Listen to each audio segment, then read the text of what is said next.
Hey guys, tonight we're stepping into the candlelit world of myths, whispers, and very questionable partyware. You're about to learn why Dionysus, the Greek god of wine, revelry, and occasional chaos, had the strangest wine cups you could ever imagine. Picture yourself sinking into cushions, torchlight flickering, and someone passing you a cup that doesn't just hold wine, but also seems to wink back at you. That's right. You're about to drink from vessels that could trick your eyes, test your balance, and maybe even teach you a riddle while you're halfway to tipsy. You probably won't survive this ancient drinking party without spilling at least once. So before you get comfortable, take a moment to like the video and subscribe, but only if you genuinely enjoy what I do here. And hey, drop your location and your local time in the comments. I love seeing where and when you're tuning in from. Now, dim the lights, maybe turn on a fan for that soft background hum, and let's ease into tonight's journey together. You trudge into the mythic circle where Dionysus always waits. He isn't like the other gods. No thunderbolts, no oceans to command, no war strategy to sketch on tablets. Instead, he greets you with laughter and a cup. Only this cup isn't normal. It looks alive. The handles curve like the horns of a satyr.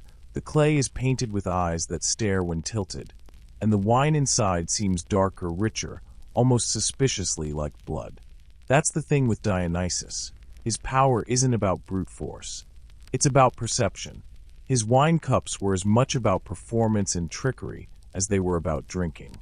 You notice immediately that his vessels are unlike any you've seen in the mortal world.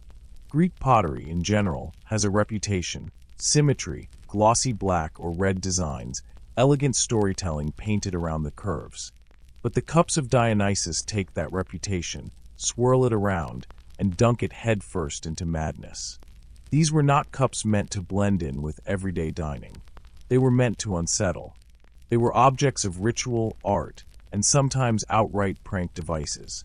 The god himself stands barefoot, crowned with ivy, his eyes twinkling like someone who knows you're about to trip over your own toga. He gestures toward the cups scattered before you, each stranger than the last. Some shimmer with gold inlay, catching the flicker of torchlight so that they seem to blink. Others are wide, shallow bowls, the kylix, whose insides conceal faces that only appear once you drain the liquid. Imagine sipping carefully, only to find the bottom of your cup grinning back at you with the painted mask of a satyr. Sleepy or not, you'd feel a jolt at that discovery. You pick up one vessel, its handles curling like ram's horns. The clay is cool under your fingers, polished but uneven, because it was shaped more for storytelling than for convenience. Historians still argue whether these strange features were practical or symbolic. Were the horns simply decorative, or did they tie into the cult of Dionysus, reminding the drinker of the god's animal forms? Either way, when you try to lift it, the balance feels off, as if the cup itself is daring you to spill. That's not just an accident, it's a design choice. Mainstream history tells us that the Greeks didn't separate drinking from philosophy, performance, or ritual.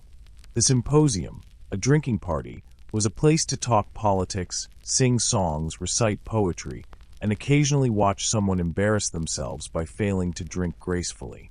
Dionysus's cups played right into that blend of chaos and culture. They forced you to interact with them, made you part of the performance. And here's the quirky tidbit. Some vessels weren't even shaped like cups at all. They were sculpted to look like animal heads: panthers, donkeys, even pigs. Drink from the pig's snout and try to look dignified? Impossible. That was the point. The god of wine demanded humility, and nothing humbles faster than dribbling wine down your chin because your cup happens to have tusks. But there's something deeper happening, too. You realize as you stare at the shifting reflections that these cups weren't only for fun. They were also about transformation, the way wine changes how you see, how you feel, how you act. Dionysus was always about boundaries dissolving. The cup itself became a metaphor. Ordinary clay transformed into something magical. Just as ordinary, you transformed into someone reckless, brave, or foolish once the wine took hold. Look closer, Dionysus whispers, though his lips don't move. The cup's painted figures blur under torchlight. A pair of satyrs dance around a vine, their eyes glancing not at each other, but at you. It's almost like they're waiting for you to finish your drink, so they can climb out of the painted rim. You blink, and the illusion fades, but not completely. Historians still debate whether these illusions were intentional tricks by skilled artisans or simply happy accidents of pottery and pigment. But knowing the Greeks, and knowing Dionysus, you suspect it was deliberate. These cups weren't just for holding liquid. They were invitations to lose yourself, to laugh, to fear, to wonder. So here you are, sitting cross-legged at a feast you probably didn't mean to attend, surrounded by satyrs playing flutes, maenads swirling in ecstatic dance, and cups that refuse to behave like normal objects. You realize that every sip is part of a ritual older than memory, and every vessel tells you one thing. Nothing about Dionysus is simple. The night stretches on. The cups gleam in the lamplight, waiting for you to pick another, stranger than the first. You steady yourself, though you already know. None of these will let you leave unchanged. You follow the clatter of sandals and the soft thud of drums into the wood where the feast has spilled beyond any sensible courtyard. The trees lean in like guests eager for a better view, their leaves murmuring as if gossiping about the wine. Torches are lashed to trunks, and their light makes the cups gleam in the damp air. The ground is soft from many footsteps. You sink a little with each step and feel the earth reminding you that this celebration predates paved floors and polite conversation. Motion is everywhere. Maenads braid floral crowns with fingers that are both quick and patient.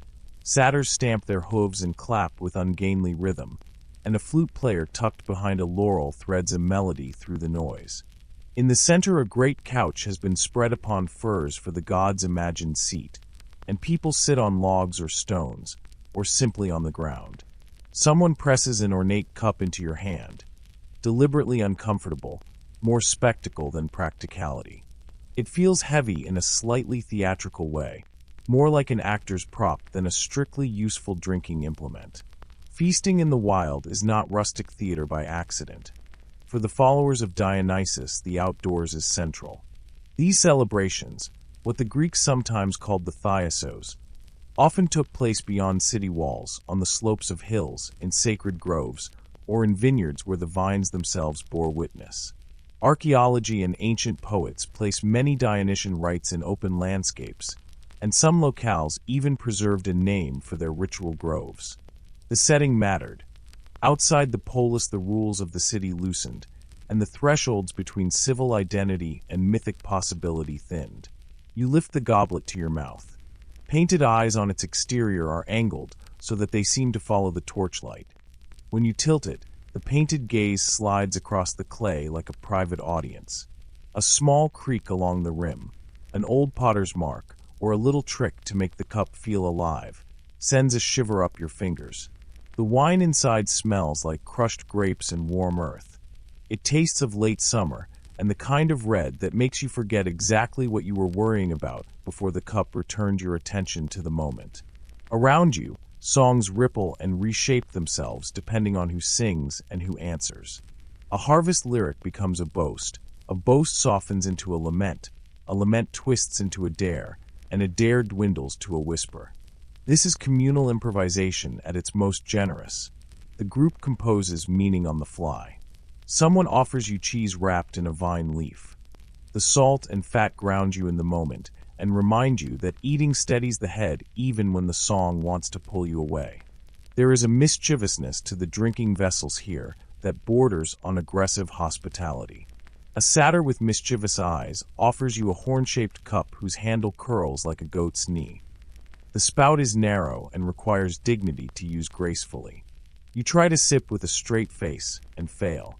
Someone nearby jokes. No stems, no pretense. And you laugh until your cheek shows a burgundy smudge. Joke 1. You resolve to post a tasteful, dignified banquet pic on a future platform that definitely does not exist yet. The revelry encourages rule-bending. Masks may be worn, or faces painted, or identities lightly traded. Names slide easily from one mouth to another. Pronouns are teased, ranks are gently mocked, and a neighbor might be addressed as a mythic beast for an hour without offense. You are actively invited to try a different self, quieter, bolder, crueler, kinder, any fit for the night's story. That invitation can feel freeing and fragile at once. Still, the festivities are held together by little rituals. A libation is poured to the earth before the main bowl is drained. Someone ties a vine stem into the hair of a person who has offered a particularly good story. An elder leads a short chorus to remind the crowd of the mythic backbone of the evening. These small acts give shape to the looseness. Historians still argue whether the Dionysos developed consistent rites early on, or whether it was largely a collection of local customs that gradually braided together as the cult spread. But you can sense both impulse and tradition in every practiced gesture. Then there are the cups that are built to perform. One you receive is painted outside with a procession that at first glance looks comical. Stumbling revelers, someone tripping on a vine, a mouth agape in surprise. Tilt the cup and new lines align, so a tragic mask forms among the comic faces. Craftsmen who learn to manipulate perspective and glaze could make a shallow bowl tell two stories, depending on the angle of light and liquid. It is delight and a little cruelty. The cup rewards attention and punishes carelessness with a surprise laugh. A fringe rumor drifts through the crowd, half a whisper, half a dare, that some celebrations used substances beyond plain wine, that particular herbs or mixtures were sometimes added to alter perception. You taste again, trying to decide what to credit: the wine's vintage, a special recipe, or the power of suggestion. It is impossible to be certain. Historians still argue whether psychoactive plants played any systematic role in Dionysian rituals, and if they did, who had access to them and how they were managed. But the rumor hangs in the air like incense. Plausible, mysterious, and powerfully tempting. Music tightens, and then opens into a dance. Maenads whirl with scarves and hair unfurled. Their steps are less choreography than an invitation. You are swept into a circle, and for a few breaths you find yourself moving with a rhythm older than any civic calendar. Your cup meets another, and the clink is a small declaration of fellowship. Joke 2. You think that if you ever opened a modern vineyard, the brochure would advertise interactive drama included. The feast also allows for playful inversions of status. A slave might be offered a place of honor for a night. A local dignitary could be teased into performing an embarrassing song. What looks like leveling is also a rehearsal of social tension, a way for communities to test boundaries with humor rather than violence. A well-timed roast at someone's expense can be both social lubricant and a subtle rehearsal of how power might be redistributed, temporarily, performatively. You notice how the cups direct attention, how they make small private jokes public. A woman near you tips her shallow bowl, and the painted face at the bottom smiles up like a secret. She laughs, and the ripple of amusement infects 3 nearby people. These objects are conversation starters and plot devices. They keep the evening from growing stale by producing a sequence of small surprises that stitch the night together. As the night deepens, stories are told as if the god might step from the shadows at any moment. The crowd hushes and listens to a tale of Dionysus's wanderings as though hearing a weather forecast, part instruction, part omen. Whether the god actually walks among mortals matters less than the communal belief that he could, that his presence justified this nightly flipping of order and identity. Joke 3. You imagine Dionysus scrolling through a mortal feed and smiling at the tags people invent about him. Patterns begin to repeat: raised cups, echoed refrains, returned gestures, and the improvisation takes on a memory's steadiness. The ritual becomes a performance with institutional muscle. People know when to laugh, when to hush, when to spill a little wine for dramatic effect.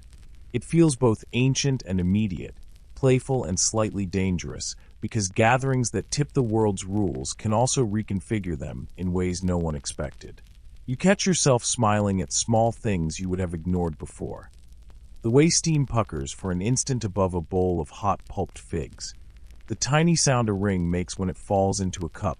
The way ivy leaves tacked to a sleeve and refuse to be removed. These small sensory anchors make the night less like a dream and more like a lived map of moments, each cup a landmark in memory. You remember the first cup handed to you in the grove, the one that winked in the torchlight, and realize the memory of that small, strange greeting will keep nudging you for weeks. When you leave the grove, if you leave before the reeds and torches have gone cold, you carry a change in how you move and how you speak. Your steps have the rhythm of the flute, your sentences borrow lines from the songs, and the memory of those living cups hums at the edge of your thoughts. Wild feasts are not mere escapes. They are collective lessons in risk, surrender, and the social choreography of intoxication, and the cups are the props that teach those lessons. You wake, or maybe you never quite slept, still hearing the echoes of the forest feast, but now you're sitting with a different kind of vessel in your hand. The kylix. If Dionysus's parties are theaters, then the kylix is his stage prop par excellence. At first glance it's deceptively plain, a shallow, broad bowl with two little handles. Simple, but tip it toward your lips, and the joke begins to unfold. The bottom of the bowl is painted with a figure that only reveals itself as you drink. One moment you're staring into a dark pool of wine, the next a satyr's face is smirking back at you, eyes rolling as though to say, "Took you long enough." Imagine this happening mid-symposium, with friends reclining on couches, half-drunk, telling stories. You lift your cup, tilt your head, and suddenly everyone is watching as the painted god or animal stares back from your drained vessel. It isn't just drinking, it's performance art, and you're the unwitting actor. The kylix doesn't let you drink privately. It insists on making you part of the entertainment. The mainstream fact here is clear. Greek potters were master storytellers in clay and pigment. They didn't waste a square inch. Handles, rims, the curve of the bowl, all of it was canvas. The kylix became a perfect tool for narrative surprise because the broad interior was practically a stage floor waiting for a character. Archaeologists have uncovered countless kylix. Yes, that's the plural. With Dionysus himself lounging in a little boat, or satyrs dancing in circles, or owls peering with wide eyes. You'd only meet those images once the wine receded, as though the liquid itself was keeping secrets. And here's the quirky tidbit. Some kylix were painted with what are called eye cups. When held to the lips, the big painted eyes on the outside made the drinker look like they were wearing a mask. Imagine glancing across the room and seeing your friend transformed into a bug-eyed creature, slurping noisily. This wasn't subtle humor, it was slapstick. The Greeks enjoyed a practical joke just as much as they enjoyed a philosophical debate. Drinking from an eye cup turned you into part satyr, part mask, and part clown. No wonder laughter was as plentiful as the wine. But even with all this comedy, you feel a shadow of something else. The eyes on the kylix don't only make you laugh, they also unsettle. They remind you that drinking loosens control, that the god watching is not merely playful, but also unpredictable. Historians still argue whether these eye cups were protective, like talismans against evil, or whether they were just party props. Both interpretations could be true, and maybe that's the trick. The same vessel that made you chuckle also whispered that Dionysus sees you, no matter how far gone you are in the haze of wine. You cradle one now, its clay smooth from centuries of handling. The design at the bottom is faint but visible, a tiny ship with grapevines curling up its mast. This is a famous scene, the story of Dionysus captured by pirates. The myth goes that sailors tried to kidnap him, not realizing who he was. He turned their ship into a floating vineyard, covered the deck with vines, and transformed himself into a lion. The terrified sailors leapt overboard and became dolphins. On the kylix, the boat floats serenely, while grapevines sprout impossibly tall. You sip, and the story reappears piece by piece as the wine level drops. By the last mouthful, you've relived the myth in reverse order. There's a theatricality to all of this. Imagine being in a dim symposium room, oil lamps flickering, shadows deepening, conversation flowing. A friend drains their kylix, tips it back, and suddenly the painted bottom reveals a laughing satyr. The room roars with amusement, and the satyr seems to join in. These moments stitched people together. The kylix wasn't just an object. It was a social spark, a way of binding drinkers in shared surprise. You tilt your own kylix again. Wine runs down your throat warm and spicy, and you remember someone's claim from earlier, that certain herbs might be mixed in. It's impossible to know for sure, but tonight the taste feels richer, layered, like cinnamon burned at the edge of a hearth. The ship painted beneath the bowl seems almost to rock in your hands. The boundary between art and reality wobbles with your vision, and you understand why these vessels were so essential. They made drinking itself into myth. And then another thought. What if the kylix wasn't only for surprise, but for lesson? Perhaps it taught restraint. Drink too quickly, and the painted image flashed up crude or grotesque. Drink more slowly, savor each mouthful, and the reveal felt like a reward. Historians still debate whether the kylix taught etiquette. Was it an instrument of social pacing, or just an invitation to mischief? As you drain the last drops, you realize it may have been both. The night's music swells again in your memory. A flute pipes sharp and bright, dancers stamp, and someone drops a kylix, the clay shattering with a gasp. But even shards can tell stories. You've seen fragments in museums, just the curve of a painted eye, or the hint of a satyr's grin. They're like incomplete jokes, forever waiting for a punchline. Yet they remind you that once, thousands of years ago, someone tilted that same cup to their lips and found themselves startled into laughter. You set down the kylix and it wobbles precariously, as though still alive with Dionysus's mischief. Around you, the feast continues. More cups wait, stranger than the last, each with its own secret to spring. And you can't help but smile, knowing you're about to be fooled all over again. The laughter of the kylix fades into a different kind of chuckle, the low, raspy bray of satyrs. You glance down, and the cup now passed into your hands feels heavier, more ungainly. It isn't the wide bowl of the kylix anymore, but something longer, curving, horn-like. It's a rhyton, one of Dionysus's favorite props, a drinking horn that looks less like a vessel and more like a goat's leg ripped straight from the myth. At first, you don't know whether to drink from it or chase someone with it. The handle curls like the twisted knee of a satyr, the tip narrowing into a spout. Someone nearby grins and says, "Good luck, mortal," as if the object is less cup, more dare. You try lifting it. Immediately, you understand the joke. The balance is off, almost hostile.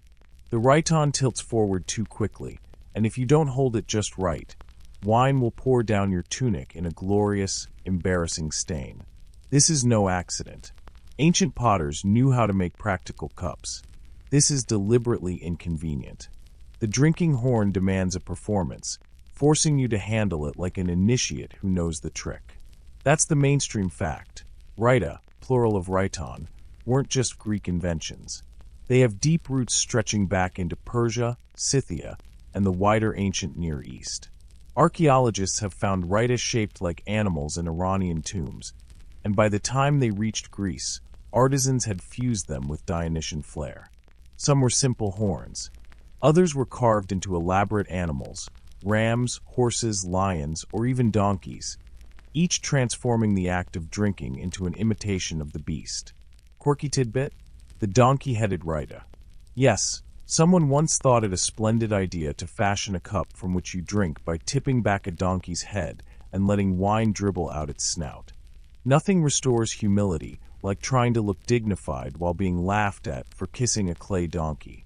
The Greeks excelled at philosophy, geometry, and tragedy, but they also loved a good gag, and Dionysus's cult leaned heavily into humor as sacred chaos. But there's also unease here. Imagine drinking from a rhyton shaped like a panther's head, teeth bared, as if the beast is mauling you with every sip. The image is vivid, almost violent. Historians still argue whether this animal imagery was protective, invoking the god's bestial companions, or whether it symbolized transformation, the drinker momentarily embodying the creature through the act of drinking. Were you meant to laugh, or to shiver? Possibly both. You try it yourself, raising the goat horn rhyton. The spout forces you to bend your head at an awkward angle. Wine dribbles across your lips, and you hear satyrs clapping their hands at your clumsy display. One smirks, see? Even mortals can bleat. You wipe your chin, half annoyed, half amused.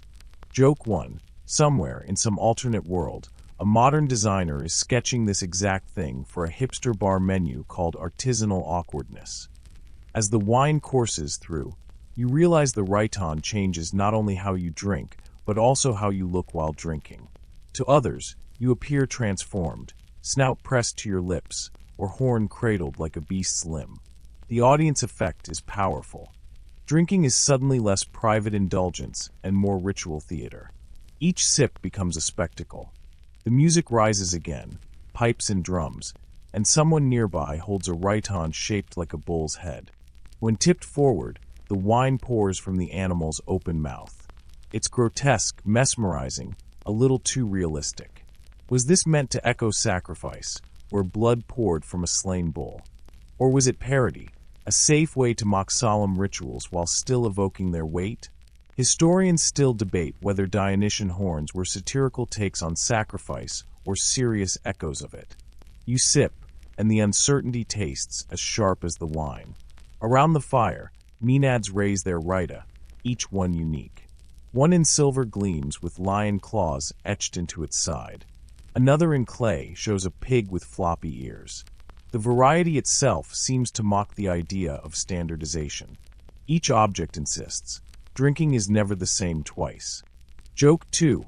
You think you've seen novelty mugs in modern souvenir shops that are direct descendants of these ridiculous masterpieces. The difference is, the ancients believed theirs might summon a god if you spilled enough on yourself.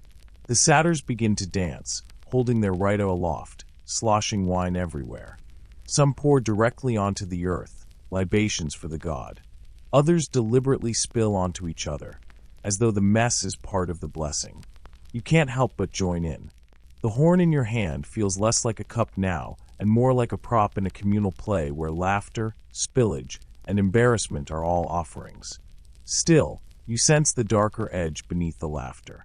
Animal-headed rhyta blur the line between human and beast, reminding everyone that intoxication dissolves boundaries.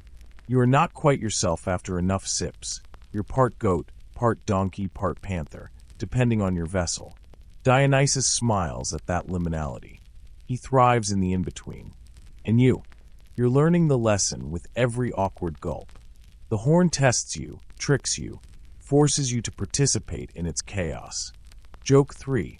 You start wondering if Dionysus's true power isn't wine itself, but inventing the ancient equivalent of drinking games. He was the ultimate party game designer, millennia before anyone drew cards or stacked wooden blocks on a tower. When the music fades and the satyrs collapse into heaps of laughter, you set the Rhyton down. The horn doesn't sit flat, it rolls on its side, deliberately unstable. Like Dionysus himself, it refuses to behave, refuses to rest politely. You leave it there, knowing another hand will pick it up soon, ready to embarrass the next drinker.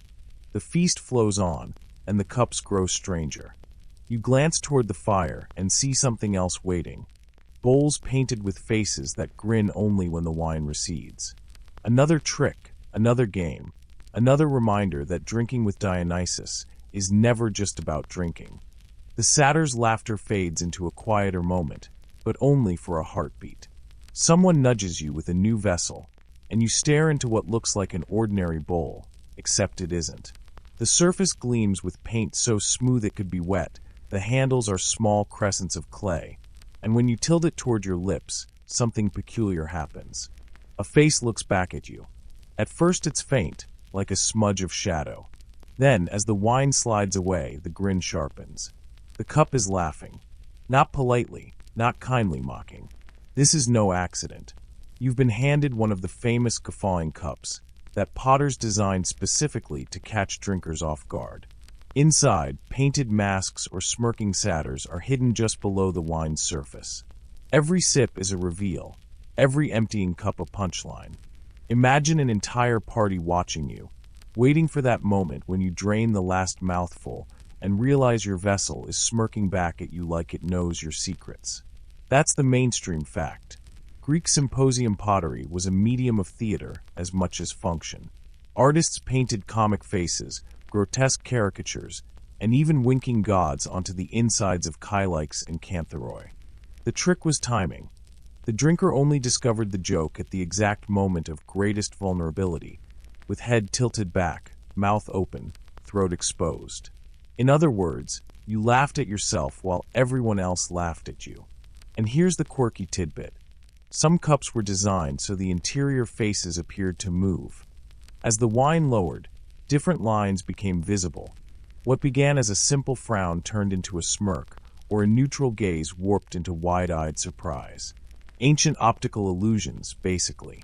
If you thought lenticular bookmarks were clever, imagine inventing them in 500 BCE with clay and pigment. You lift your cup again and feel the unease creeping in.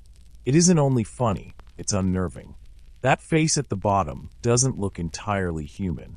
It's distorted, exaggerated, eyes too wide, mouth stretched.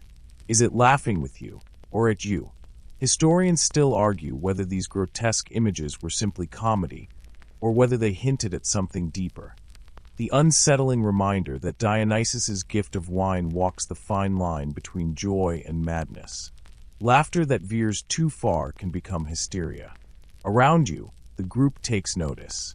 Someone across the fire tips back their cup, and you see their eyes widen as they meet the painted grin. They burst out laughing, choke on their sip, and spray a fine mist of wine into the air. The crowd howls. Another drinker follows, their vessel revealing a tiny painted satyr with tongue sticking out. Roars of amusement echo through the grove. You realize each cup is a script, and every drinker the actor forced into a punchline. You tip yours again, finishing the last drops. The painted face seems to wink. Joke 1, you mutter under your breath. This is literally the world's first jump scare. And a nearby satyr overhears, braying with approval like you've invented a new genre of comedy. The laughter spreads, but not all chuckles are gentle. Some are sharp, pointed. Someone holds up a cup with a caricature of a politician, his nose exaggerated, his posture absurd. The group jeers. You recognize a layer here that isn't just entertainment. These cups sometimes mock the powerful, embedding social critique into the ritual. Aristophanes did it with plays. Potters did it with wine bowls. Imagine being roasted by crockery. Not exactly how you want to be remembered. The atmosphere thickens with a new awareness. Drinking isn't just about bonding, it's about stripping masks off people who didn't volunteer. You can feel it in the sideways glances, in the exaggerated snickers. Dionysus's wine strips pretense. His cups rub salt in the wound. Still, you can't deny the craftsmanship. The curve of the clay, the shine of the glaze, the brushstrokes capturing the folds of a comic mask. It's artistry designed for a cheap laugh and a deep truth. The Greeks knew that laughter was sacred too, that comedy kept society flexible. But sacred or not, you're still the butt of the joke when your vessel sneers at you. Someone hands you another. This one, when tilted, reveals a donkey's face, painted so cleverly that it seems to neigh. You groan, but the crowd erupts with delight. Joke 2, you think fine, but where's the cup shaped like my tax collector? Maybe it existed. Maybe it's buried in shards somewhere, still smirking from the dirt. The music resumes. Flutes trill, drums thud, and dancers weave between reclining drinkers. Each tilt of a cup becomes part of the rhythm, laughter punctuating the beat. You start to see how deliberate this all is. The feast is choreographed, and the cups are instruments. Without them, the night would sag under the weight of drunken silence. With them, every swallow becomes a joke, a lesson, or a jab. You sip again, and think of the fine line these vessels walk. They're funny, yes, but they're also unsettling. Why does it feel slightly dangerous to meet the painted eyes at the bottom? Maybe because deep down, Dionysus himself is laughing too, somewhere in the shadows. And he's laughing not only at your spillage and awkwardness, but also at the fragility of all human pride. Historians still debate whether laughter in Dionysian rites was purely cathartic release, or whether it served as a disguised form of critique. Was comedy safety, or was it a subtle rebellion against hierarchy? You don't know, but as you lick the last trace of wine from your lip, you realize you've been drafted into the answer. Joke 3. You imagine a symposium Yelp review. Wine excellent. Company wild. Cups insulted me personally. 3 out of 5 stars. The fire crackles, the masks laugh, and the night deepens. You place your cup down carefully, but its grin lingers. And you know, this isn't the last time Dionysus will make you laugh until you squirm. You set down the smirking vessel, only to find another waiting for you. A cup whose rim glimmers faintly in the firelight. At first, you think it's just decoration, but then you realize the shimmer isn't from gold. It's from something painted beneath the glaze. Masks. Theater masks, the kind worn on the Athenian stage. Tilt the cup slightly, and the smiling mask catches the light. Tilt it another way, and the tragic face emerges, its mouth open in endless sorrow. You're holding more than a cup, you're holding drama in miniature. And it fits perfectly with Dionysus's role as not only god of wine, but also patron of the theater. The mainstream fact here: every major festival of drama in Athens, including the famous city Dionysia, was dedicated to him. Comedy, tragedy, satyr plays, each one was an offering, a performance under his gaze. And just as actors wore masks on stage, drinkers now found themselves peering into masks painted beneath their wine. There's a tingle in your fingertips. You take a cautious sip. The first mask you see is comic. Wide grin, bulging eyes, as if mocking you for being clumsy earlier with the goat horn rhyton. But as you drain a little more, the mask shifts. You spot another faint outline, a tragic face, downturned mournful, as if mourning your pride already. The cup is playing both sides, laughter and sorrow, just like the god himself. Here's the quirky tidbit. Some of these theatrical mask cups weren't just painted, they were shaped. Potters crafted vessels where the entire bowl resembled a mask, the handles sprouting like ears, the rim curling like a mouth. Drinking from them turned you into the actor, wearing the mask over your own face. Imagine reclining at a symposium, peering across the room, and seeing half a dozen of your friends transformed into comic or tragic figures as they drank. Instant theater, no ticket required. But there's something deeper than performance here. Masks don't just hide, they reveal. In Dionysian thought, the mask is a paradox. It covers your true face, but by covering it, it liberates something hidden inside. Behind the mask, you can shout louder, laugh harder, weep longer.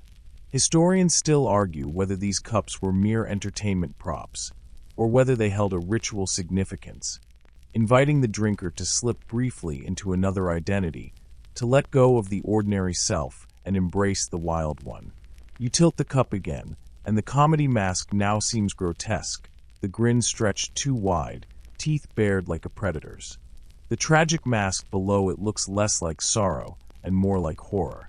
Your heart skips, and you wonder, was this really meant to be funny, or did the Greeks know how thin the line is between laughter and dread? Someone beside you raises a mask cup shaped into a satyr's face. When he drinks, the vessel transforms his features into goatish mischief. The crowd applauds. Another raises one with a tragic mask. Suddenly she looks like an actress mid-speech, tears painted across her cheeks. The feast becomes a stage, each drinker an actor without script. Joke 1, you can't help whispering. This is the ancient version of Snapchat filters, and a nearby Maenad chuckles without understanding the reference. Proof that humor travels even when context doesn't. As you keep drinking, the masks start to blur with the dancers around you. Real faces gleam in torchlight, painted faces gleam in clay, and somewhere in between the two you see Dionysus, smiling as though both are his masks. You realize the god doesn't show his own face. He wears yours and everyone else's. And it hits you. This is why the cups matter. They're not just jokes, not just pranks. They're instruments of identity shifting. The god of wine isn't about wine at all. He's about transformation. When you drink from a cup with masks beneath the rim, you're not just drinking, you're rehearsing the act of becoming someone else. The music grows louder, and soon people begin acting out little plays, voices exaggerated, gestures dramatic. They raise their mask cups as props, delivering mock speeches about the weather, the olives, even the absurdity of drinking vessels themselves. The group howls, rolling with laughter. The cup in your hand suddenly feels heavy, like it's demanding a performance from you as well. You rise, wobbling slightly, and lift your mask cup. You say something utterly foolish, maybe about how even gods must spill their wine sometimes, and the crowd erupts. They're not laughing at you, they're laughing with you, folded into the shared play. Joke 2. You wonder if you've just invented stand-up comedy by accident, thousands of years early. But when the laughter dies down, you glance again into your cup. The tragic mask peers up with hollow eyes.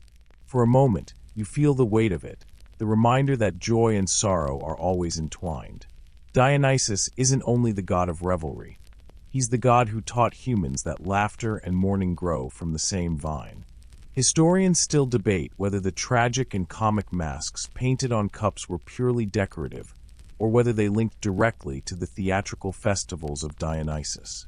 Maybe both. You're beginning to see that with this god, contradictions don't cancel each other, they dance together. You drain the last sip. The mask stares until the bowl is empty, then vanishes into shadow. You lower the cup, heart unsteady, wondering whether you've just been an actor in someone else's unseen play. Joke 3. You mutter, "I'm not winning any awards for this performance." But the forest answers with applause anyway, as though Dionysus himself has given you a standing ovation. And before you can catch your breath, another vessel waits, a twin-handled chalice that doesn't just laugh or wink, but whispers riddles through its carved surface. The next cup gleams with both hands outstretched, literally, two wide handles curling like open arms, inviting you in. You recognize it as a kylix, that classic shallow bowl with twin grips. But this isn't the polite wine glass of some quiet dinner party. No, this kylix has been turned into a riddle, a puzzle in pottery, and you're about to fall right into it. On the inside, painted beneath the wine, is a scene so detailed it could be a comic strip. At first sip, you see only a splash of red, a cloak maybe. Tilt the cup, and more of the picture emerges. A satyr leaps with one leg up, balancing on tiptoe. Drain it further, and another figure appears, Dionysus himself, reclining on a ship with vines twining up the mast. The cup doesn't show you everything at once. It reveals itself in stages, like the slow unrolling of a story scroll. Mainstream fact: Greek kylix were often decorated with these hidden tonda scenes inside the bowl, carefully designed to appear as the wine level dropped. It was a game, a slow burn reveal. Imagine being at a symposium, watching your friend drink deeper, and suddenly realizing his cup is betraying him. It shows he's a satyr chasing nymphs, or worse, a donkey-faced figure stumbling home. Quirky tidbit: some kylix even featured riddling inscriptions, short little messages painted around the rim. They might say something like "drink, and you'll see," or "love seizes the one who drinks me." Sometimes the words were deliberately misspelled or scrambled, as if the painter wanted to give you a challenge to puzzle out between sips. Drinking wasn't just consumption, it was decoding. You swirl your own kylix, and the image seems alive. The ship's sail flutters. Dolphins leap in painted arcs. The more you tilt, the more you feel like you're holding a miniature ocean in your hands. And then it hits you. This is the famous Exekia's cup, one of the greatest surviving works of Greek pottery, where Dionysus lounges in a tiny ship surrounded by dolphins. Historians still argue whether this scene is literal myth, recalling the story of pirates who tried to kidnap the god, only for him to transform the sea around them, or whether it's allegory, showing how wine itself turns ordinary sailors into joyful dancers. Joke 1. You mutter, so basically the ancient version of a magic 8-ball, except instead of answers you just get increasingly bad life choices. The kylix's wide shape makes it awkward to drink without tilting your head all the way back. In fact, you realize that's part of the fun. When you lift it high, the bottom exterior of the cup faces your companions. And that's where the potter has played his trick. Painted there is a pair of glaring eyes, black and wide like an owl, or maybe like Dionysus himself staring at them. To your friends, you suddenly look masked, possessed, transformed. It's theater again, but slyer this time. The riddle isn't just what the cup reveals to you inside. it's also what it reveals to everyone else on the outside. Drinking becomes a double performance, private revelation and public disguise. The music around you shifts to a slower rhythm. Torches flicker. You glance down into your kylix, and the painted figures seem to lean toward you, whispering. You hear them, faintly. Drink, they say. Drink and you'll see. It's unsettling, like the pottery itself has joined the chorus of satyrs and maenads. Joke 2, you whisper. If my coffee mug did this every morning, I'd never survive Monday. You drink deeper. The dolphins vanish. The ship dissolves. All that remains at the very bottom is a pair of staring eyes, no longer on the outside, but inside, painted flat against the base. They look up at you as though you've been caught. It's as if the cup itself is scolding you. Yes, you finished me, but at what cost? Historians still argue whether these interior eyes were apotropaic, meant to ward off evil spirits, or whether they were just playful, a way to make drinking more dramatic. Some even think they mimic the divine gaze, reminding the drinker that Dionysus sees through every sip, every joke, every stumble. The kylix feels heavier than it should, as though burdened with riddles you haven't solved yet. You set it down, but even on the table, the painted eyes glare upward. The god doesn't leave you, not when you look away. You rub your temples, dizzy with both wine and symbols. Around you, others tip their kylix back, and for a moment the whole room seems to sprout eyes. Everywhere you turn, people look possessed, masked by painted gazes. You shiver. You wonder if this was always the point, that in Dionysus's world, you never drink alone. The god is always looking back, through ceramic, through wine, through laughter. Joke 3. You exhale and mutter. Great, now even my dishes are judging me. Thanks, Dionysus. And as you blink, the kylix dissolves from your vision, its eyes closing at last. But the next vessel waiting for you is stranger still. A drinking horn shaped not like an animal, not like a mask, but like a weapon, sharp, gleaming, paradoxical, as though war and wine have decided to share the same cup.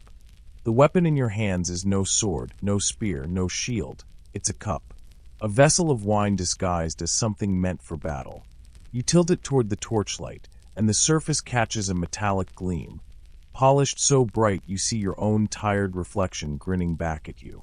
It's a rhyton again, but not the animal-headed kind.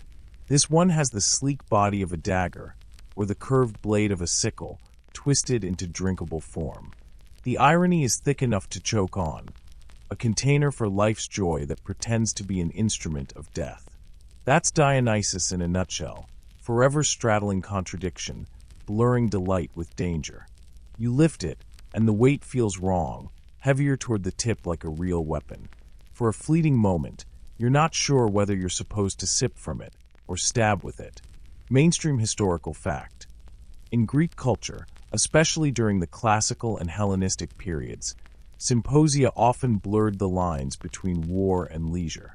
Many warriors would gather to drink, sing, and strategize in these very settings. Some cups were deliberately shaped like swords or shields, a playful reminder that the men laughing over riddles today might be bleeding side by side tomorrow. Drinking was rehearsal, bonding, and sometimes a strange simulation of combat. You tilt the rhyton to your lips and nearly spill the wine. Like the earlier animal horns, this vessel isn't built for convenience, it's built for drama. The liquid rushes out too quickly, a sudden surge, like a blade slashing. You cough, sputter, and some of it splashes onto your tunic. The satyrs around you howl with laughter, and you can almost hear Dionysus's chuckle echoing through their throats. Quirky tidbit. Archaeologists have found rhytas shaped like actual miniature shields, so drinking from them meant literally hiding your face behind armor as you sipped. Imagine trying to flirt across the table while slurping from a cup that looks like a tiny hoplite shield. Not exactly smooth, but certainly memorable. Historians still argue whether these martial drinking vessels were satire, mocking the seriousness of war by turning weapons into toys, or whether they were reminders of the sobering realities behind the games. After all, wine loosens tongues. Maybe these cups sparked conversations that wavered between jokes and battle plans. Joke 1. You glance down at your own cup and mutter, "Fantastic. Finally a weapon I can actually afford." And it comes preloaded with booze. You take another careful sip, and this time it flows without disaster. The taste is sharp, metallic even, though you know that's your imagination filling in the edges. The wine itself is the same, but the vessel changes the experience. It's hard not to picture blood instead of wine, hard not to imagine warriors long gone drinking this way on the eve of campaigns. The firelight glints off the blade-like surface. Suddenly, the weapon shape seems to pulse, to shimmer. You squint. For a moment, you swear it isn't a cup anymore. It really is a blade, sharp enough to slice. You test the edge with your fingertip, but of course it's dull clay. Still, the illusion sticks. Another sip. This time, when you lower the cup, the others around you don't look like tipsy philosophers anymore. Their cloaks have stiffened into armor. Their laughter has sharpened into battle cries. The symposium has melted into a war camp. And you, holding your vessel weapon, are suddenly part of it. It's unsettling, but it makes sense. Dionysus isn't just about joy. He's about frenzy. War is frenzy too. Both blur the self into the group. Both demand surrender, whether to the sword or to the god of wine. Joke 2, you sigh and whisper. So the lesson here is drink responsibly, or you'll invent LARPing 3,000 years early. The Rhyton starts to warm in your hand, like a real blade heating after use. You glance down, and for the briefest moment the wine isn't wine anymore. It's thicker, darker. You blink hard, and it's back to its ruby glow. Still, your pulse quickens. These cups weren't made to comfort. They were made to unsettle, to keep you on the edge between pleasure and peril. Historians still argue whether Dionysus himself was considered a god of war in disguise. Some sources describe his frenzied followers, the Maenads, tearing apart soldiers as though they were prey. Others downplay this, insisting he belonged strictly to joy and madness, not battlefields. But holding this weapon cup, you can't shake the sense that the two were never separate for him. Joke 3. You laugh nervously and think, great, first cups that stare at me, now cups that want to enlist me. What's next? A mug that does my taxes. You set the Rhyton down, carefully this time. Its blade shape rests awkwardly on the floor, teetering like it wants to leap into someone's hand. The symposium music returns, flutes, drums clapping, but now every beat sounds like marching. You rub your eyes, wondering if the god is trying to test your nerves, or if the wine has carried you too deep into his double world. The vessel fades from your vision, but the sense of contradiction lingers. Joy that tastes like violence, laughter shaped like weapons. And before you can shake the thought, another cup slides into view, heavier still, carved from precious metal and hoarded like treasure. Because Dionysus, it seems, never poured his wine into anything ordinary. The new cup feels wrong before you even touch it. Too heavy, too deliberate, like a treasure chest disguised as a vessel. A slave sets it in front of you with both hands, as though it weighs more than a sword. You lean forward, and the torchlight dances across its surface. Gold and silver worked so intricately, you almost feel guilty breathing too close. It's a crater, the mixing bowl of the symposium. Unlike the slender kylix or the playful Rhyton, this is a throne of a vessel, a centerpiece meant to remind you that wine is never served raw. Greeks always mixed it with water, 2 or 3 parts diluted, unless you were aiming for a blackout and maybe a scolding from the gods. The crater isn't personal, it's communal. Everyone draws from it, which means this isn't just a cup, it's the heart of the gathering. Mainstream historical fact. Wealthy symposia often showed off their craters like status symbols, with some standing taller than a child. Bronze, silver, even gold ones were passed down as heirlooms, and entire families identified themselves by the vessels they kept for mixing wine. To drink from a crater wasn't simply to drink, it was to inherit a legacy. But tonight's crater looks like it could bankrupt a city. Every inch is embossed with figures. Satyrs tumbling over each other, Maenads tearing through the woods, and in the center, Dionysus himself, reclining as though he owns the stars. You trail your finger across one scene where a satyr, laughing too hard, spills wine down his chest. For a moment, you think the drops are real, glistening. You wipe your hand, but your fingertip comes away clean. Quirky tidbit. Some craters were so enormous that during Roman banquets they weren't used for mixing at all. They were used as fountains or even funeral urns. Imagine having your ashes stored forever in what used to be the life of the party. That's commitment. You lean in, trying to study the craft, but the surface shimmers. The gold seems to ripple like water, and the satyr's laughter grows audible. Not in your ears, inside your head. They're chanting, daring you to scoop from their chaos. You grab the ladle, carved with a snake curling around its handle, and dip it in. The wine that emerges looks thicker, darker, almost oily. It coats the inside of your cup like syrup. Historians still argue whether Dionysian craters were simply luxury objects for aristocrats or whether their size and decoration had ritual importance, meant to blur the line between feast and ceremony. Was this just showing off wealth, or was it inviting the god to literally swim in the wine? The answer sloshes, unsolved, in the bottom of your cup. Joke 1. You eye the massive vessel and think, finally, a punch bowl big enough for all my trust issues. You take a sip. The taste is richer than before, dense with spices and something faintly metallic, as though the gold itself is dissolving into the liquid. Heat spreads through you faster than you expect, and suddenly the chatter around the room dips into silence. You glance up. Everyone is staring at the crater. Or maybe not at the crater, at you. Their eyes glint unnaturally, like coins catching firelight. You lower your cup, but the wine in it is gone, drained as though it never existed. You look back at the crater. Its surface is no longer embossed with satyrs and maenads, it's embossed with your face.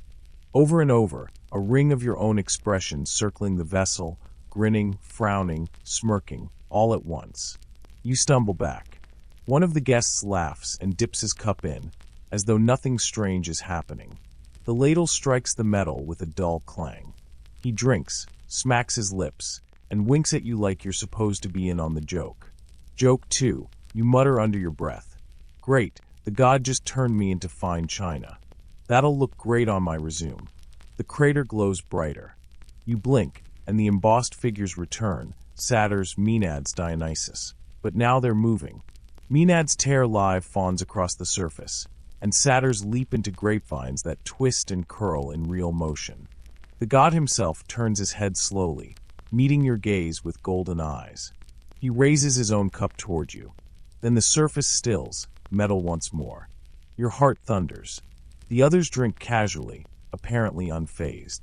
You force yourself to breathe. This isn't just a vessel, it's a mirror, a stage, a portal. And you can't help but wonder if anyone in history drank from such a crater without seeing something they couldn't explain. Historians still argue whether these ornate craters were meant to impress mortals or invite gods. Were they status flexes or cosmic telephones? No inscription answers the question. Only fragments pulled from the ground and displayed in hushed museum corners. Joke 3. You stare at the crater and whisper, "If this thing says my search history out loud, I'm out." You dip again, cautiously. The wine tastes the same, sweet, heady, but this time the warmth that spreads through you isn't frightening. It's comforting, like a heavy blanket across your shoulders. For a moment, you almost forgive the god his tricks. If a vessel this strange is the price of sharing his company, maybe it's worth it. And then, just as you settle into that thought, the torches gutter. The shadows bend. A new vessel, tall and painted, waits at the edge of your vision. A kylix so bold that it stares back at you like an unblinking mask. The kylix rests on the table like a dare. Wide, shallow, its twin handles stretching out like arms mid-gesture. It looks more like a shield than a cup. You lean closer, and there it is, the painted face staring back at you. Not just decoration. Eyes.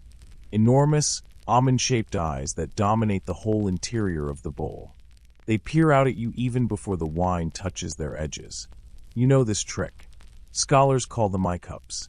Athenian potters in the 6th century BCE loved to decorate kylix with enormous eyes so that when you raised the vessel to drink, the rim would transform your face into a mask.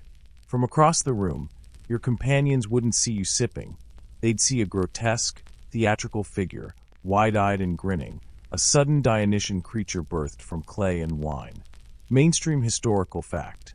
These vessels weren't accidents. They were deliberately playful, deliberately uncanny. Symposium culture thrived on parody, performance, and a touch of unease. Drinking wasn't just about intoxication. It was theater, improvisation. With each lift of the cup, the room transformed into a chorus of masks. You trail your finger across the surface. The paint is black and red, the style known as red figure, where figures emerge in the natural clay color while the background burns dark with glaze.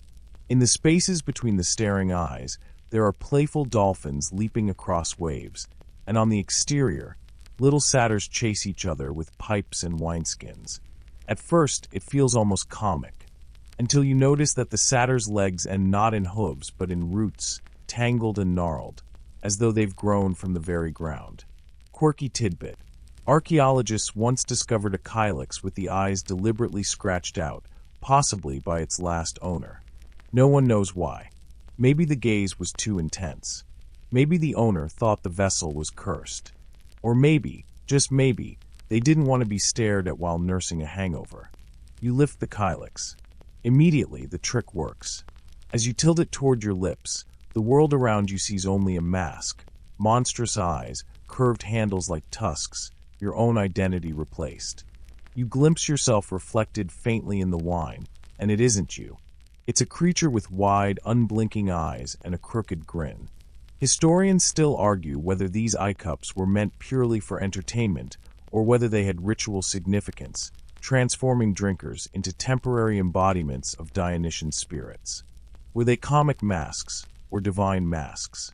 Nobody agrees, and the line between the two grows blurrier the longer you stare into the bowl. Joke 1. You lower the cup for a second and mutter, "Perfect. Now I look like a sleep-deprived owl who just found out student loans exist." The wine ripples. The eyes painted on the bowl blink. Not fast, just once a slow, heavy-lidded blink that ripples through your bones. You freeze. Did anyone else notice?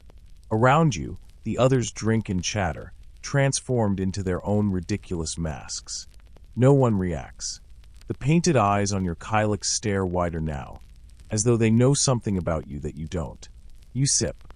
The wine is smoother than before, almost velvet on your tongue, but when you swallow, you feel as though you've swallowed more than liquid. You've swallowed a gaze, a watcher, a presence. The mask lingers even after you set the cup down. For a moment, you aren't sure whether your companions are wearing masks, or whether their real faces have simply melted into something else. Joke 2. You squint at one guest whose mask makes him look like a goat, and think, well, I finally understand why dating apps feel cursed. The kylix waits. Its interior glimmers with the last traces of wine, and those eyes still stare upward, unblinking now. You wonder if every drinker in history saw the same blink, or if it chose you. And if so, why? You touch the rim again. The glaze feels warmer than it should, like sun-baked clay, even in this torchlit room. When you close your eyes, you see the same mask burned onto your inner vision, hovering there, mocking, daring. Historians still argue whether these vessels were meant to mock theater masks or to imitate them. Were they jokes at the expense of tragedy, or were they earnest attempts to blur the stage and the symposium? The truth might be both. The truth might be that in ancient Greece, drinking was itself a form of performance art, and your audience was always both mortal and divine. Joke 3. You chuckle nervously and whisper, "If the cup starts charging me rent for staring this much, I'm done." And just when you think the trick is over, you notice something new. The dolphins painted between the eyes aren't still anymore. They leap higher, splash harder, as though the sea inside the kylix has come alive. A wave sloshes across the rim and dampens your hand. You jerk back, but when you look again, the clay is dry, the paint unmoving. The room feels smaller now. Masks everywhere, eyes everywhere, the boundaries between cup, drinker, and God blurred into one dizzying performance. You steady yourself, set the kylix aside, and reach for something else. At the far edge of the table, You spot it. A vessel shaped like no cup you've seen before, a horn that curves downward, carved to spill unless you hold it just right. A rhyton.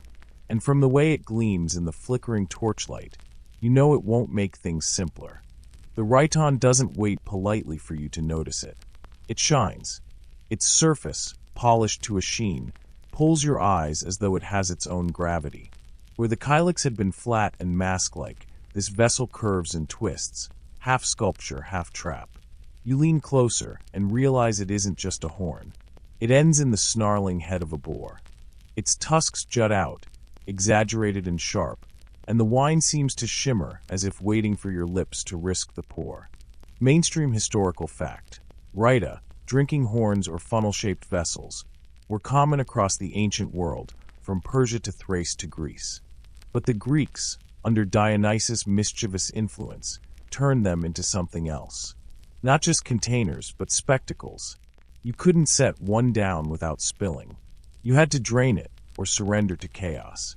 The object itself forced you into excess. You pick it up, and the weight surprises you. Heavy at the back, delicate at the front, like holding a sleeping animal you're afraid will wake if you squeeze too hard. The boar's mouth gapes wide, the opening where the wine will flow. You tilt it experimentally and watch as liquid dribbles in a thin stream. Too fast to sip, too slow to gulp. Whoever designed this wasn't concerned with convenience. They were concerned with making you look ridiculous while drinking. Quirky tidbit. Some rhyta were shaped like animals sacred to Dionysus. Panthers, bulls, even donkeys. One particularly bizarre one from a Thracian tomb shows a horse's rear end, tail and all. Imagine raising that in solemn ritual while everyone around you tries not to laugh. Historians still argue whether these rhyta were used mainly for ritual libations or for rowdy symposia. Were they poured onto altars to honor the gods, or were they party tricks meant to guarantee someone spilled on their new chiton? The line blurs, as always, when Dionysus is involved. You tilt the boar's mouth toward your lips and immediately regret your confidence. The wine gushes faster than expected, spilling across your chin, staining your cloak. Around you, the laughter is immediate, sharp, cruel. But then something shifts. The wine on your skin doesn't feel like wine. It feels like heat, as though the boar's tusks have pierced you and left burning trails. You wipe your mouth, but the warmth lingers. Joke 1, you mutter under your breath. Fantastic. I just invented ancient dry cleaning bills. You try again. This time, you manage a steadier stream. The wine slides across your tongue and feels richer, almost feral, as though it carries the scent of soil and blood. You've never tasted anything so alive. The boar's eyes glisten in the torchlight, and for a heartbeat, you swear they swivel to meet yours. The rhyton changes things. Where the kylix had transformed your face into a mask, this horn-shaped vessel transforms your body into an act of performance. Drinking is no longer private, it's spectacle. Everyone watches the clumsy tilt, the risk of spillage, the comedic dance of trying to stay dignified while your lap darkens with red streaks. Joke 2, you glance around and sigh. If TikTok existed, this would have gone viral already. But then something deeper unfurls. The boar head doesn't look like clay anymore. Its tusks gleam wet, its snout steams, and you hear faintly a grunt. The vessel in your hand breathes. You grip it tighter, and for a moment, you aren't holding a rhyton at all. You're clutching the horn of a living beast. The room tilts. The torches flicker into a forest canopy. The symposium fades, and in its place, you stand in a clearing under a swollen moon. This is the power of the vessel. It doesn't just hold wine, it holds transformation. The Greeks knew it. Dionysus demanded it. You don't drink from a rhyton, you submit to it. Historians still argue whether Dionysus' devotees actually believed their vessels could embody the animals they depicted. Some claim it was pure symbolism. Others suggest the hallucinogenic properties of certain wines, mixed with herbs or mushrooms, blurred the line between metaphor and reality. Either way, you're living the debate right now. Joke 3.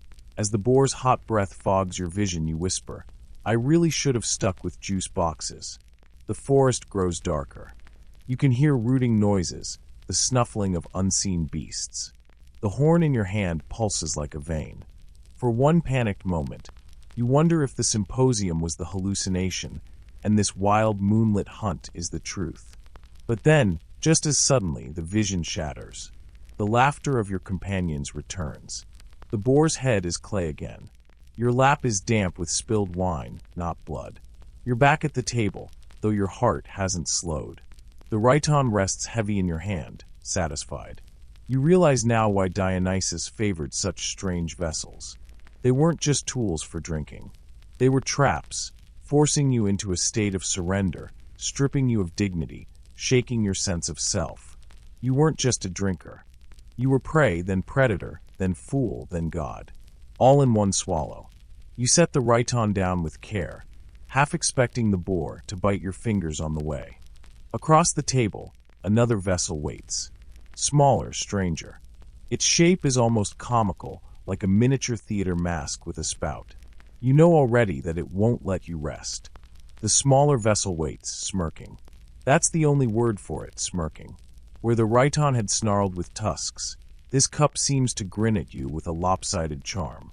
You squint at it and realize it's been molded into the shape of a satyr's head. A wide forehead, pointed ears, mischievous smile carved too deep into clay. Its hollow eyes stare back, as though daring you to pick it up. Mainstream historical fact.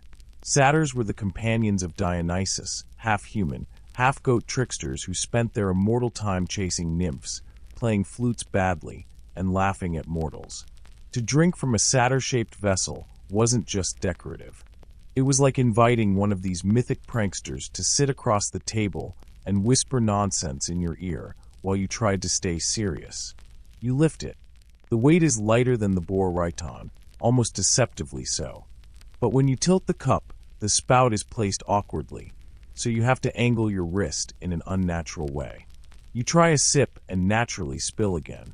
Wine dribbles down your chin and onto your chest. You glance down, exasperated. Joke 1. If Dionysus had a laundromat, he'd be the richest god alive. But something else happens when the liquid touches your lips. The laughter you hear now doesn't come from the room. It comes from inside the cup. High-pitched, squeaky, full of malice and joy at once. The satyr's clay grin widens in your imagination, or maybe it really does, and suddenly your head feels light. The walls of the symposium stretch and bend like canvas tugged too tight. Quirky tidbit. Archaeologists have found dozens of vessels shaped into grotesque or humorous faces, not just satyrs but also theater masks. Some scholars think they were made to break tension during serious rituals, forcing people to laugh mid-ceremony. Imagine being in the middle of a sacred wine offering, only to raise a cup shaped like a donkey's grin. Historians still argue whether the satyr-faced cups were for everyday drinking or specifically for ritualized parody. Were they mocking the gods or honoring them through humor? The ambiguity is delicious and very Dionysian. The clay feels warm in your palm. The satyr's lips seem wet, as though he too has been drinking.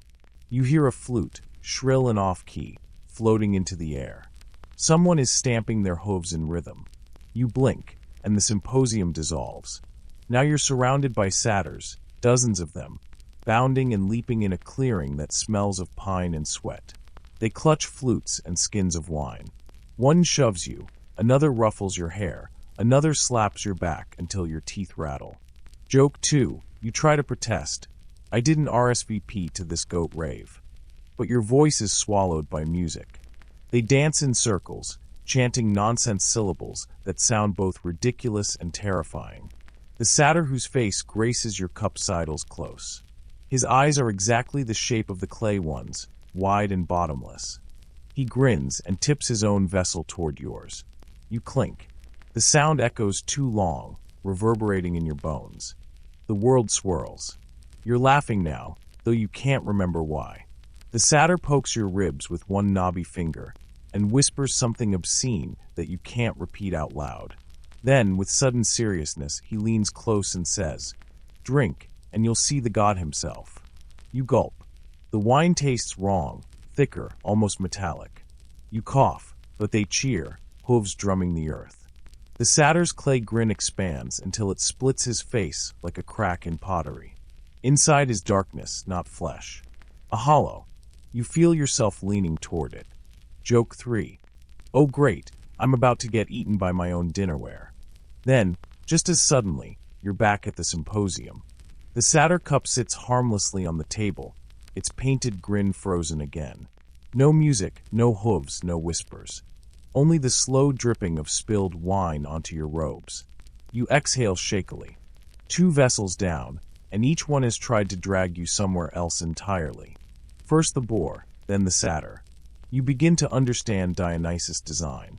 Wine itself wasn't enough. He needed the vessel to be a doorway, a prank, a snare. To drink from one of these cups wasn't merely to consume, it was to gamble your mind. And yet, even as you swear you'll stop, you notice the next cup being passed toward you. This one glitters with tiny flecks of gold, more refined, more dangerous. A theater mask, mouth wide open, frozen mid-laugh. It promises nothing gentle, only another descent.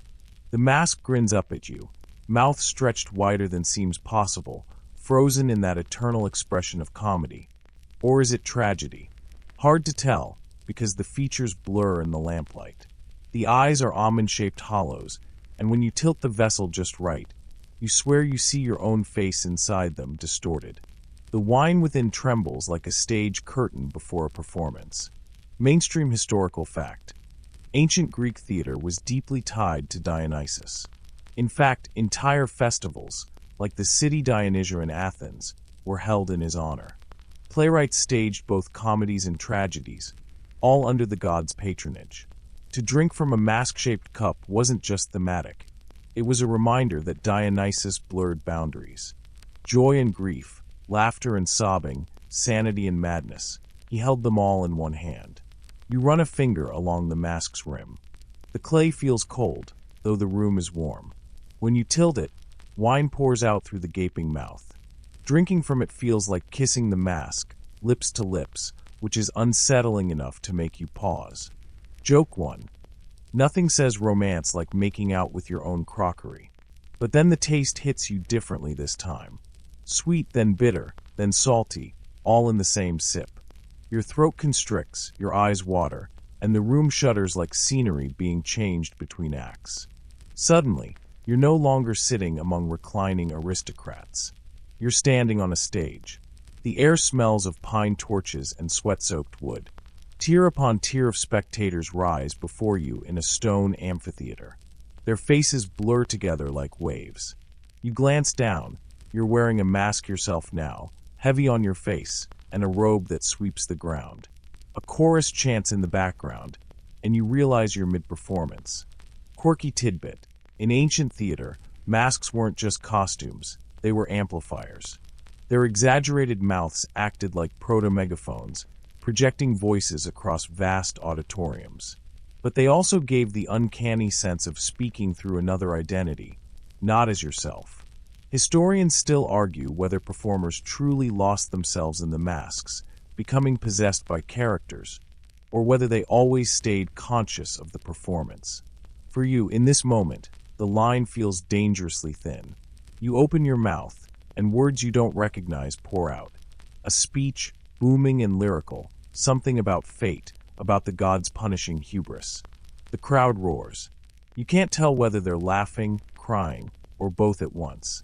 The mask on your face grows heavier, as though fusing into your skin. Joke 2. So this is what happens when you agree to community theater without reading the script. You stagger, but the play continues. Other masked actors join, gesturing grandly, their voices echoing like thunder. Then, without warning, the scene shifts to comedy. A slapstick tumble, a bawdy joke shouted across the stage. The same crowd erupts in laughter. You blink, trying to keep up. The emotions swing wildly, faster than you can process. Joy, sorrow, absurdity, horror, they blend together until you can't tell one from the other. You clutch the mask-shaped cup tighter. Its clay mouth grins wider and wider, as if mocking you. You wonder if this was the point all along. To remind you that every emotion is temporary, every performance fleeting. You are not the actor, not even the mask.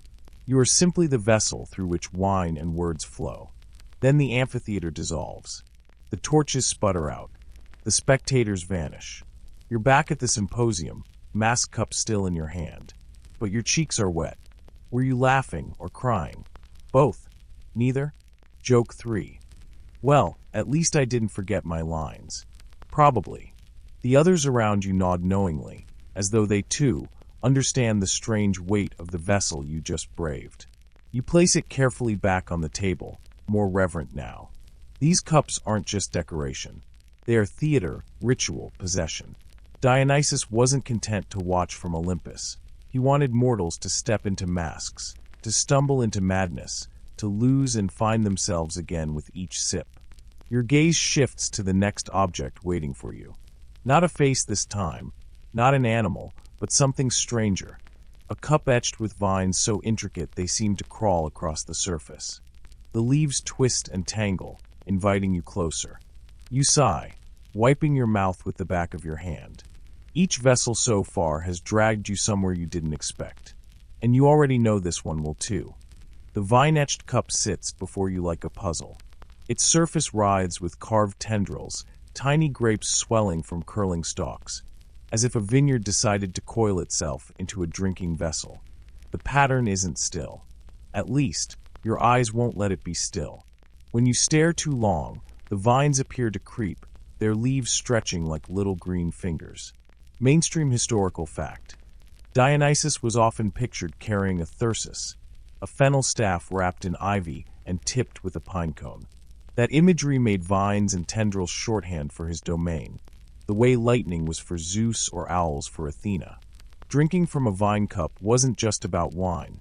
It was about sipping straight from the god's own symbol. You trace the carvings with your thumb.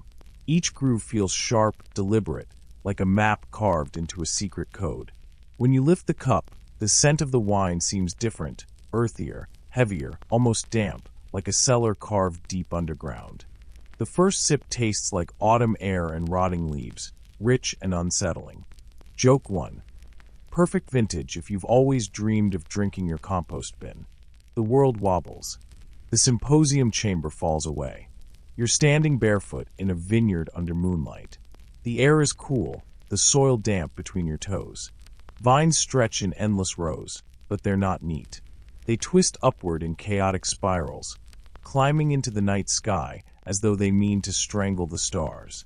The grapes glow faintly, pulsing like clusters of lanterns. You pluck one. It bursts between your fingers, releasing not juice but wine, fully fermented. The liquid stains your skin, and suddenly the vines shiver, as if aware of your trespass. They whisper, not with voices exactly, but with rustling leaves that sound like sentences half-remembered from dreams. Quirky tidbit. In certain rural rituals, Greeks believed vines themselves carried a spirit of the god, and farmers sometimes whispered prayers directly to the plants. The notion that greenery could hear wasn't strange to them. For you here and now, it's downright eerie. Historians still argue whether these vineyard rituals were practical invocations for good harvests or genuine moments of mystical communion. Standing here, vines brushing your arms like eager hands, you lean toward the latter. You walk deeper into the vineyard, and the rows twist tighter. The moon overhead winks in and out as vines nod across the sky. They wrap your ankles gently, then more firmly, tugging you along as though leading you somewhere. You don't resist, because of course, curiosity wins again. Joke 2. This is either divine guidance or the world's most aggressive garden tour. Eventually, the vines deliver you to a clearing. At its center stands a massive trunk, not a tree exactly, but a colossal braid of vines wound so tightly they've become a living pillar. Grapes the size of melons hang from it, dripping with sweet, sticky wine. The smell is intoxicating, rich enough to make your head swim. You reach out and the trunk shudders, like a heartbeat beneath your palm. The grapes split open, spilling streams of wine onto the ground. The soil drinks it hungrily, and out of the puddles, shapes rise. Men and women formed of tendrils, their skin veined with sap. They're satyrs, maenads, and strangers both, all born from the vineyard itself. They sway together, humming a low tune that shakes your chest. The song grows louder, more feverish, until you can't resist joining in. Your voice merges with theirs, rough and sweet at once, and the vines pulse brighter with every note. The air quivers. You realize you're part of something bigger than drinking. This is communion, absorption. You aren't just consuming the god's gift. The god is consuming you. For a dizzy moment, you panic. You imagine being swallowed entirely, pulled into the vines to become one more carved figure, your face frozen in wood. But just as quickly, the tension eases. The figures laugh, high and wild, and dissolve back into the soil. The vines retract, loosening their grip on your ankles. The great pillar bows like a dancer taking leave. Then the vineyard fades. The cool earth vanishes, replaced by polished floors. You're back at the symposium table, vine cup in hand. But when you glance down, your palm is stained deep purple, as if you've been harvesting grapes all night. You rub at it, but the color lingers. Joke 3. Guess I'll explain that tomorrow as a very committed wine tasting. The cup rests now, empty, but somehow heavier. The vines no longer crawl, yet you're sure they remember you, the way you remember them. Around you, the laughter of your companions continues as though nothing strange just occurred.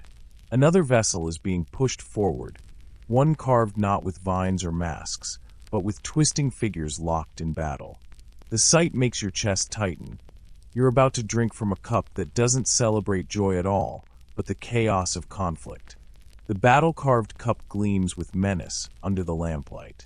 Its surface is a whirl of figures, muscles straining, spears clashing, shields pressed hard against one another. At first glance, it seems like chaos frozen in bronze, but the longer you stare, the more deliberate it feels. Every fighter is locked in perfect symmetry, as though the fight could last forever without either side gaining ground. Mainstream historical fact. Greek artists often decorated cups with scenes of battle, not to glorify violence exactly, but to remind drinkers of the heroic tradition. Homer's Iliad was as much dinner-time conversation as it was literature. Even in moments of pleasure, the Greeks kept the memory of war close, as though the wine itself might taste better when contrasted with the bitterness of conflict. You tip the cup toward your lips. The wine sloshes, deep red like blood. When it touches your tongue, it's sharp, iron-tinged, bitter enough to make your jaw tighten. You cough once, but the others don't notice. They're too lost in their own reveries. The room flickers. Shields clang, echoing from nowhere. You blink, and suddenly you're no longer reclining on a couch. You're standing on a battlefield at dawn. The air is heavy with the smell of dust and sweat. The ground shakes beneath stomping feet. Two armies face each other across a plain, spears bristling like a forest of thorns. Quirky tidbit. Some symposium guests used to play a game called katabos, where they flick dregs of wine at a target. It seems silly now, but historians note how often the targets were described as enemies or rivals. Little echoes of battle even in their games. And now you're in the real thing. The war cup grows hot in your hand, and when you raise it, the warriors roar as though you've sounded the charge. The armies crash together.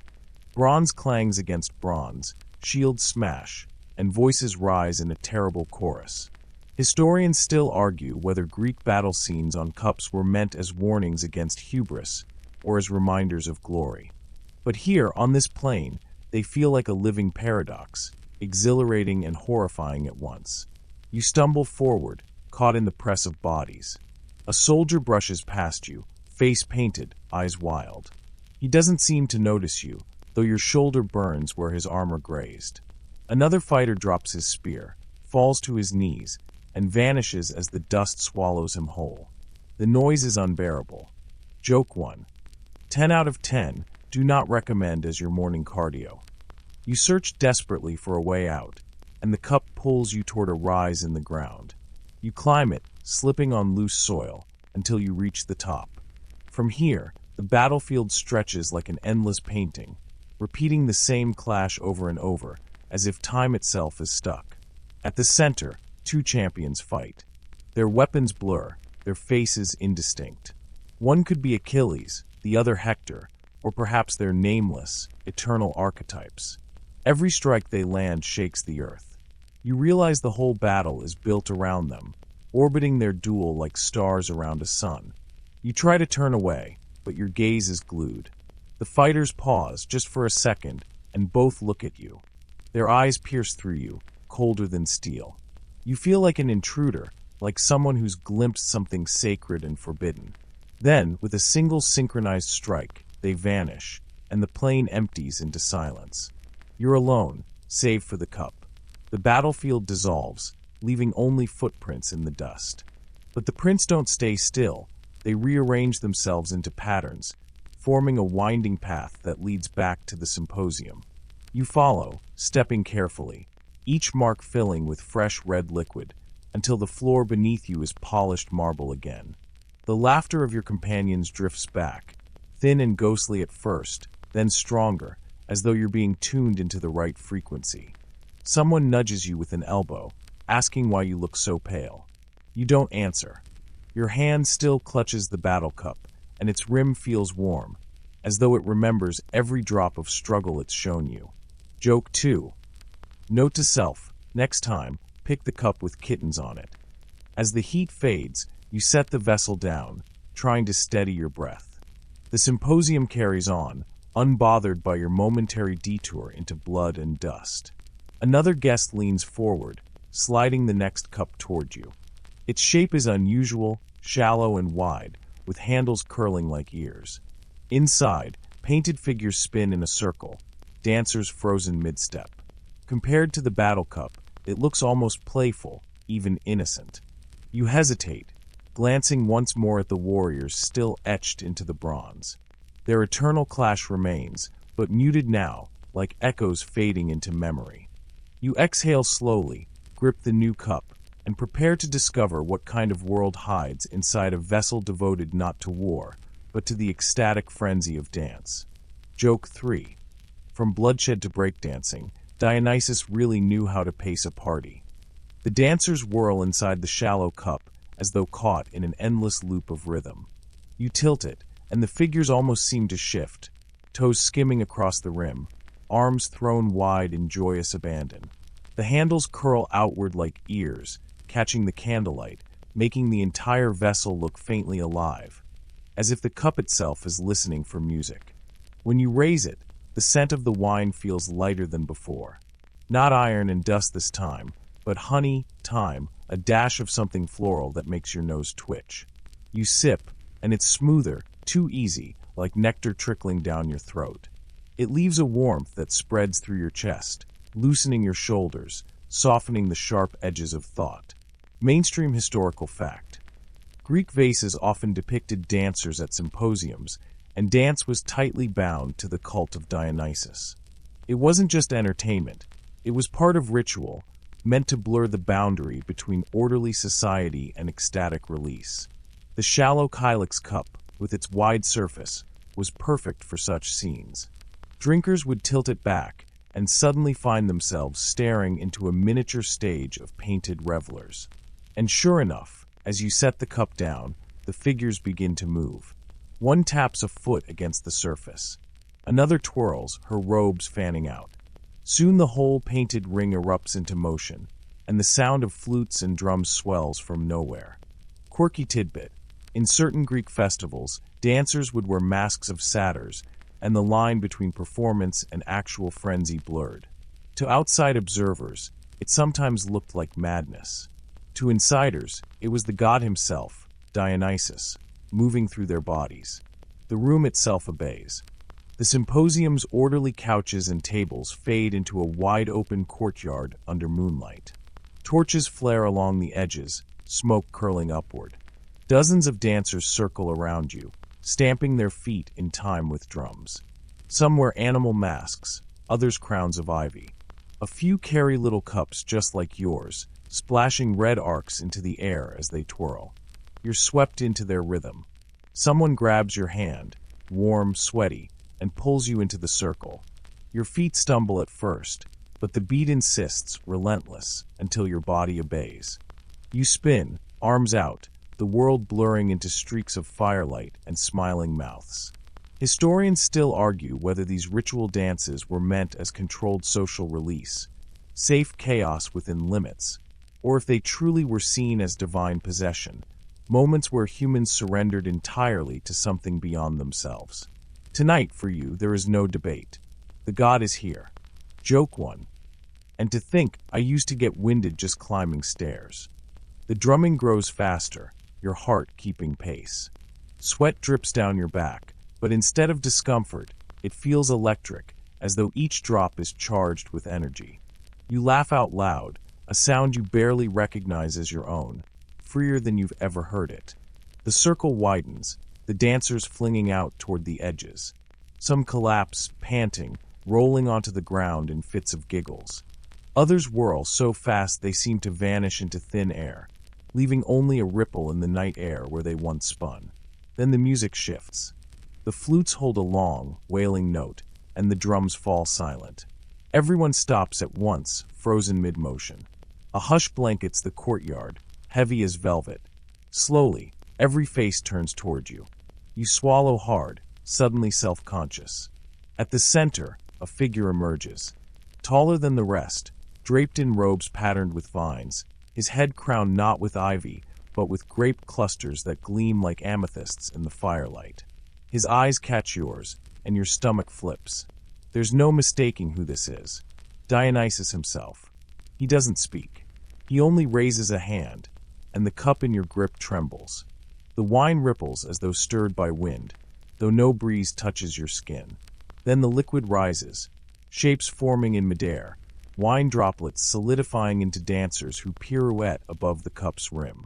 Tiny figures, swirling like marionettes, each step matched to the silent rhythm still humming in your bones. You can't look away. The god tilts his head, curious, almost amused. The dancers dissolve, dripping back into the cup. You blink, and he's gone. Just torches, sweat, and panting mortals sprawled across the courtyard stones. Joke 2.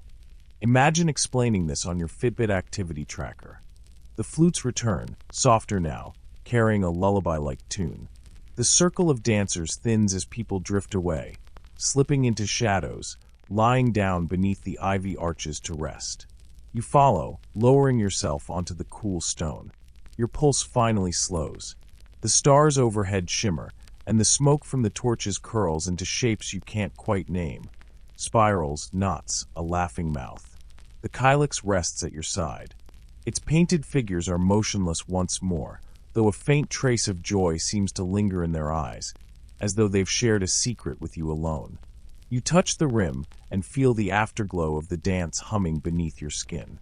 The courtyard fades. The symposium reassembles around you, couches and chatter snapping back into place as though nothing happened. A guest leans in, remarking casually about the next vessel. Their tone is light, but their gaze lingers on you longer than it should, as if they know where you've just been. The cup they push forward looks different again, narrower, more ornate, almost architectural. Its sides climb high like a miniature tower, etched with delicate labyrinth patterns that twist around one another. Just looking at it makes your temples ache, as if your mind is already trying to solve its puzzle. Joke 3. Great, wine that comes with homework. Just what I needed. You hesitate, fingers brushing the surface of the labyrinth cup. Somewhere deep inside, you can already hear faint echoes. Footsteps on stone, the snort of a creature half-human, half-bull. A maze awaits, and whether you're ready or not, the next sip will drag you straight into its winding heart. The labyrinth winds itself around the cup like an endless question you can't quite answer. You trace the lines with your fingertip, following the twists and turns, only to realize they fold back upon themselves. The kylix was flat and shallow, easy to drain in one gulp, but this vessel rises taller, more solemn, as though daring you to take the challenge. The rim gleams faintly in the lamplight, and the dark wine inside seems bottomless. You lift it. The smell is sharper this time, leather, resin, a tang of sea salt. You sip, and the taste snaps against your tongue like a whip.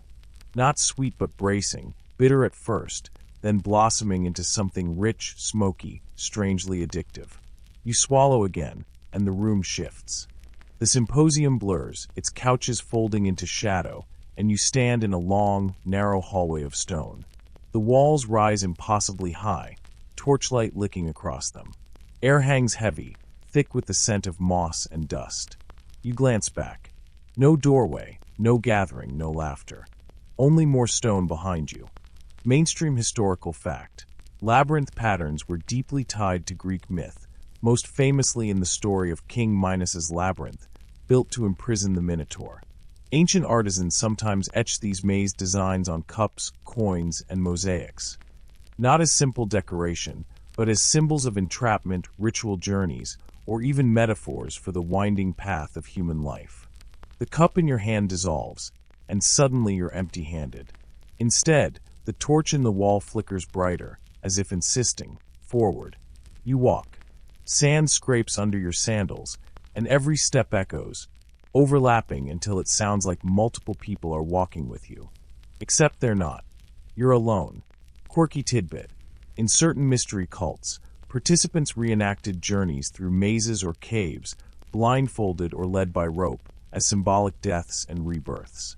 Archaeologists still debate whether these rituals inspired the labyrinth patterns painted on Greek vessels, or whether the cups themselves became ritual props. You pause at a fork. Left or right? You hesitate, then laugh nervously. Great. Just what I needed. Wine that doubles as a navigation exercise. Joke 1. They say always follow the left wall in a maze. Unless the Minotaur also reads life hack blogs. You choose left. The corridor narrows, scraping your shoulders. The torches dwindle.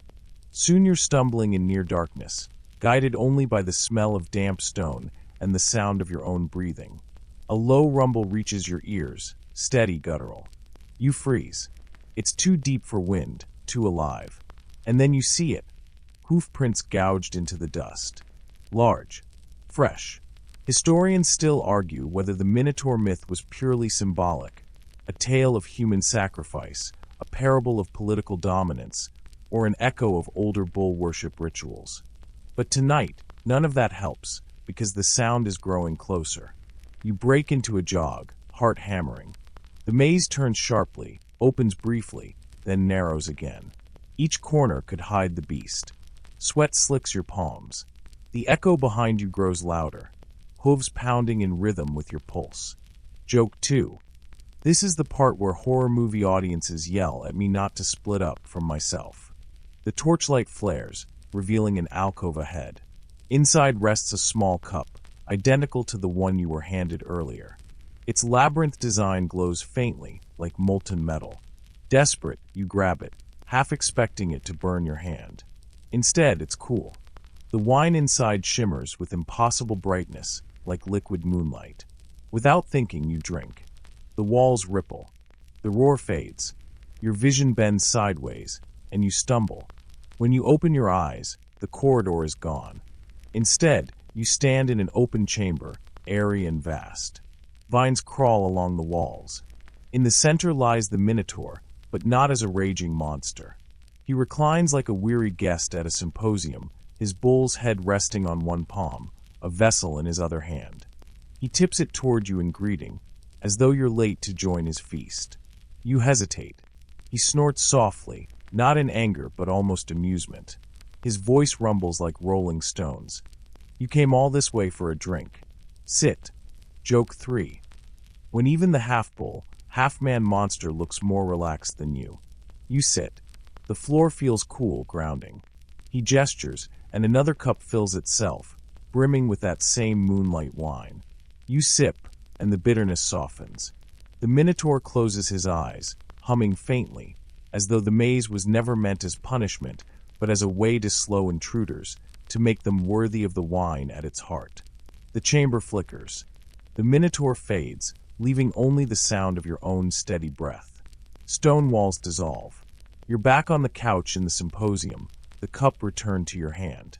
The labyrinth pattern is still there, but calmer now, less threatening, more like a puzzle you've already solved. Across from you, a guest raises a brow, clearly curious what you've just seen. He doesn't ask.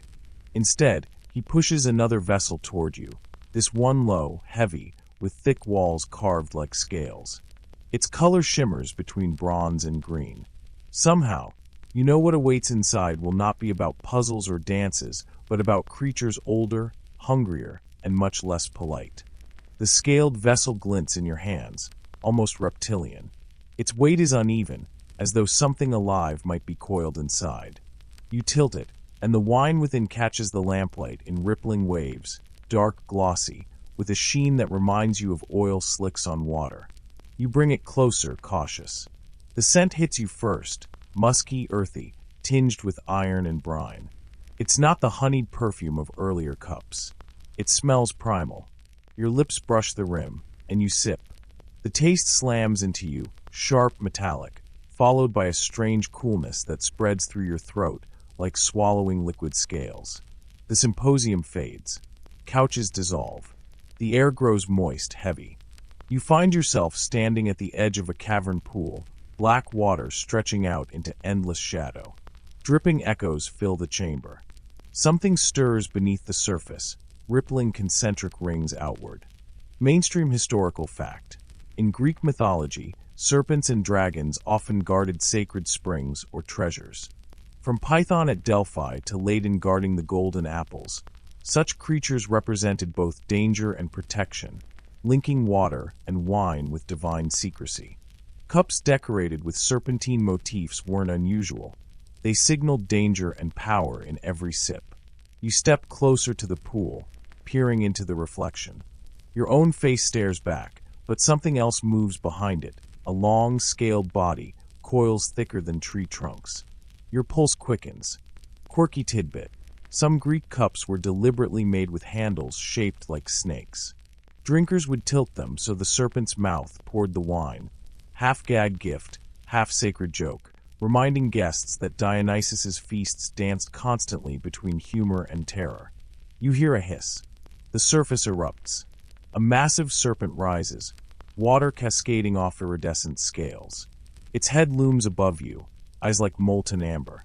It opens its jaws, but instead of striking, it exhales a mist of wine-scented vapor that clings to your skin. Joke 1.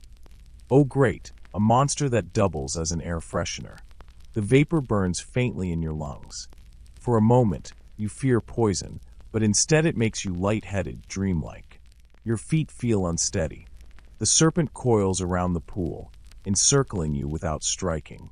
Historians still argue whether these serpent myths were borrowed from Near Eastern traditions or arose independently in Greece. Either way, the symbolism clung tightly. Wine is both medicine and venom, pleasure and peril. You notice the serpent's scales shifting color, now shimmering green, now deep violet. The beast dips its head lower, its forked tongue flickering like a torch flame. And then, absurdly, it nudges a cup toward you. A stone vessel rests in the water at your feet, patterned with spirals that mimic the serpent's coils. Inside is wine, glowing faintly. Against your better judgment, you lift it. The serpent watches, patient, waiting. You drink. The flavor is sharp yet oddly refreshing, like biting into herbs crushed with seawater. The serpent exhales again, but this time the vapor carries warmth, wrapping you like a heavy blanket. Joke 2. Finally, a dragon that doesn't roast you, just roasts grapes. The cavern shimmers. Suddenly you're not standing at a pool, but floating on it, the water carrying you effortlessly. The serpent slithers beside you, moving like a guardian rather than a predator. You drift through archways of rock, the walls carved with images of men and women raising cups. Some look terrified, others ecstatic. All of them seem caught in that liminal space between devotion and danger. Mainstream fact again. The Greeks often linked serpents to rebirth because they shed their skins. Wine, too, symbolized transformation, crushing grapes, fermenting must, intoxicating drinkers. The cup in your hand becomes more than just a vessel. It's a cycle contained in clay and paint. The serpent dips its head, pressing its forehead briefly to your shoulder, almost affectionate. Then it slides beneath the surface, vanishing with barely a ripple. You're left alone, drifting. The water grows shallower until you're seated once more on the symposium couch, cup still in your grip. Its scales have dulled, ordinary again. Across from you, someone chuckles, clearly amused by your wide-eyed state, though no one asks what you saw. That's the unspoken rule. What the wine shows you belongs to you alone. Joke 3.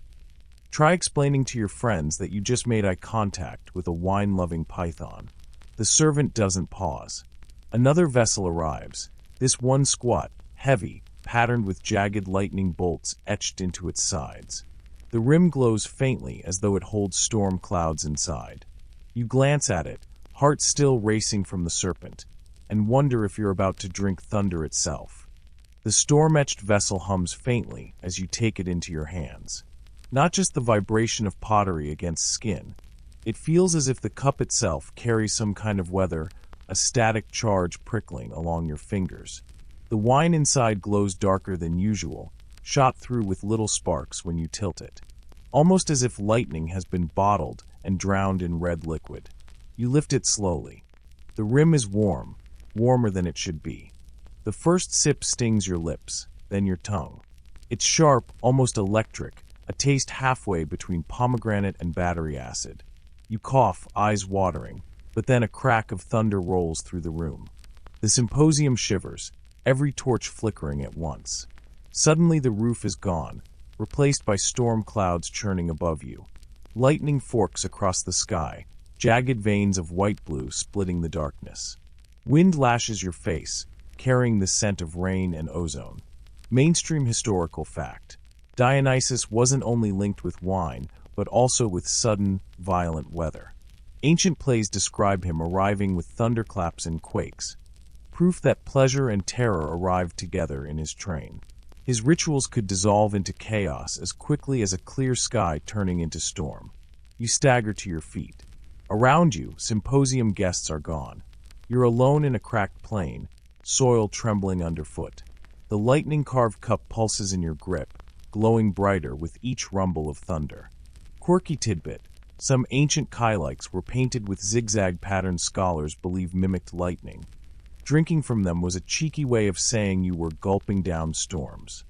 Archaeologists once even found fragments of a vessel whose handle was carved like a thunderbolt. You sip again. The taste burns, but in a strangely invigorating way. Your veins feel as if they've been rewired. You laugh nervously. Joke 1. So this is what it feels like to mainline Red Bull, 400 BCE edition. The ground shakes harder. From the storm above, a colossal shape descends, not human, not beast. It's a giant figure woven entirely of clouds and lightning, each movement jagged, each gesture splitting the air with crackles. Its face is indistinct, except for eyes glowing like twin suns. It roars, and the sound is thunder itself. You stagger backward, shielding your ears, but the roar vibrates inside your bones. The storm figure points at your cup, demanding. Really, you mutter. Even gods want a sip. You tilt the vessel. A streak of wine arcs upward, caught by the wind, spinning into the storm figure's mouth. It gulps, and the thunder calms, just for a moment. Historians still argue whether Dionysus and Zeus shared overlapping storm imagery, or whether late cults blended their attributes deliberately. The Greeks often borrowed and blurred divine domains, especially in mystery rites. Maybe this storm figure is Dionysus borrowing thunder's clothing. The clouds swirl lower, and rain slams down. You're drenched instantly, wine diluting in your cup until it tastes watered down.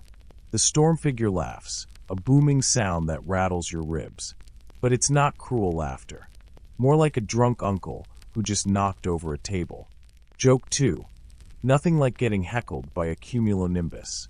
The storm doesn't abate, it intensifies. Lightning strikes all around, each bolt a white-hot lance. But instead of burning, they leave behind vines sprouting from the soil, curling upward into grape-bearing plants that thrive instantly in the chaos. That's when you realize the storm isn't destruction. It's creation. Dionysus's madness births new life out of fury. The storm figure dissolves, fragments of cloud scattering. The vines remain, their grapes glowing faintly in the rain. You reach out, pluck one, and bite down. It bursts like a drop of pure lightning, tart, electric, and somehow sweet at the same time. The storm fades. The symposium room reforms around you, couches and lamps flickering back into place. You're still damp, hair plastered to your forehead, but no one comments. Your cup rests empty now, the lightning etchings fading as though cooling after a storm. Joke 3. Well, at least I don't need to shower tomorrow. A servant appears, unfazed, setting down the next vessel. This one is longer, thinner, shaped almost like a flute, painted with spirals that stretch end to end. Its surface gleams with marine blues, and faint etched figures of dolphins and sailors ring the base. The scent rising from it is salty, briny, like sea spray mixed with wine. You glance at the others, still lounging, still drinking, and brace yourself. Because if storm wine nearly fried your hair off, this oceanic one might drown you where you sit. The new cup is slender, almost delicate, but heavy in your hand, like it's weighted with water. The painted dolphins curl in endless spirals around the vessel, their fins sharp as if ready to cut through the sea itself. You sniff, expecting wine, but what reaches you first is salt. Not the pleasant pinch on French fries, but the biting tang of seawater caught in your throat on a bad wave. You hesitate. Wine should never smell like the ocean unless someone dropped an oyster in it, and you're pretty sure that wasn't part of the symposium snack tray. Still, you raise the cup. The rim is cool, cooler than stone, cooler than logic. Your lips touch it, and the first sip rolls down like liquid tide. It's wine, yes, rich, dark, and full-bodied. But beneath it lurks brine, seaweed, the faint metallic taste of shipwrecked bronze. You gag slightly, wiping your mouth. Then it happens. The floor tilts beneath you. One moment, you're reclining on cushions. The next, you're sprawled on planks that creak and sway. The symposium vanishes, replaced by the deck of a trireme slicing through waves under a moonlit sky. Mainstream historical fact. Ancient Greek sailors poured wine into the sea before voyages, an offering to Poseidon or other sea powers. They believed the god of the ocean respected gifts of drink, especially Dionysian wine, which tied mortal life to divine favor. Your stomach lurches with the ship's roll. The wind smacks your face, tangling your hair with sea spray. Around you, sailors shout, their hands pulling thick ropes and raising sails inked with dolphin patterns. They glance at you but don't question your presence, as though passengers with glowing wine cups appear every Tuesday. Quirky tidbit. Archaeologists found cups at coastal sanctuaries painted with shipwreck scenes. Imagine drinking wine while staring at tiny painted figures drowning, a weird combination of entertainment and omen. Some scholars think these cups were a gallows-humored toast to sailors' constant danger. The ship pitches violently, and you grab a rope for balance. Above, gulls wheel and cry. Ahead, the water darkens, too dark. A shape stirs beneath, massive enough to shift the waves themselves. Historians still argue whether Dionysus had a strong maritime cult, or if sea imagery belonged mostly to Poseidon. Yet myths often place Dionysus aboard ships, sometimes as a prisoner, sometimes as a rescuer, always with startling transformations. The sea erupts. Out of the foam bursts a colossal dolphin, its back broad as a hill, its eyes glowing like lanterns. The sailors cheer instead of screaming. They bow to it, chanting words you don't understand. You grip the cup tighter. The dolphin lowers its head beside the ship, opening its mouth, not menacing, but expectant. It wants a drink. You laugh nervously. I guess everyone's thirsty tonight. Joke 1. Next thing you know, I'll be carted by a sea turtle bouncer. You pour a stream of wine into the ocean. The dolphin gulps the offering, dives, and the water steadies. For a brief moment, the stars above gleam with unusual sharpness, reflected perfectly in the calm surface. But calm doesn't last. The ship lurches again, this time not from waves. Ropes snap, sails whip, and suddenly the mast bends like a reed. A storm? No, the sea itself is transforming. The water around you begins to curl upward, forming tall walls that don't collapse. They lean in like an amphitheater of liquid, rising higher and higher. Inside those walls swim dolphins, dozens, maybe hundreds, their bodies twisting in unison.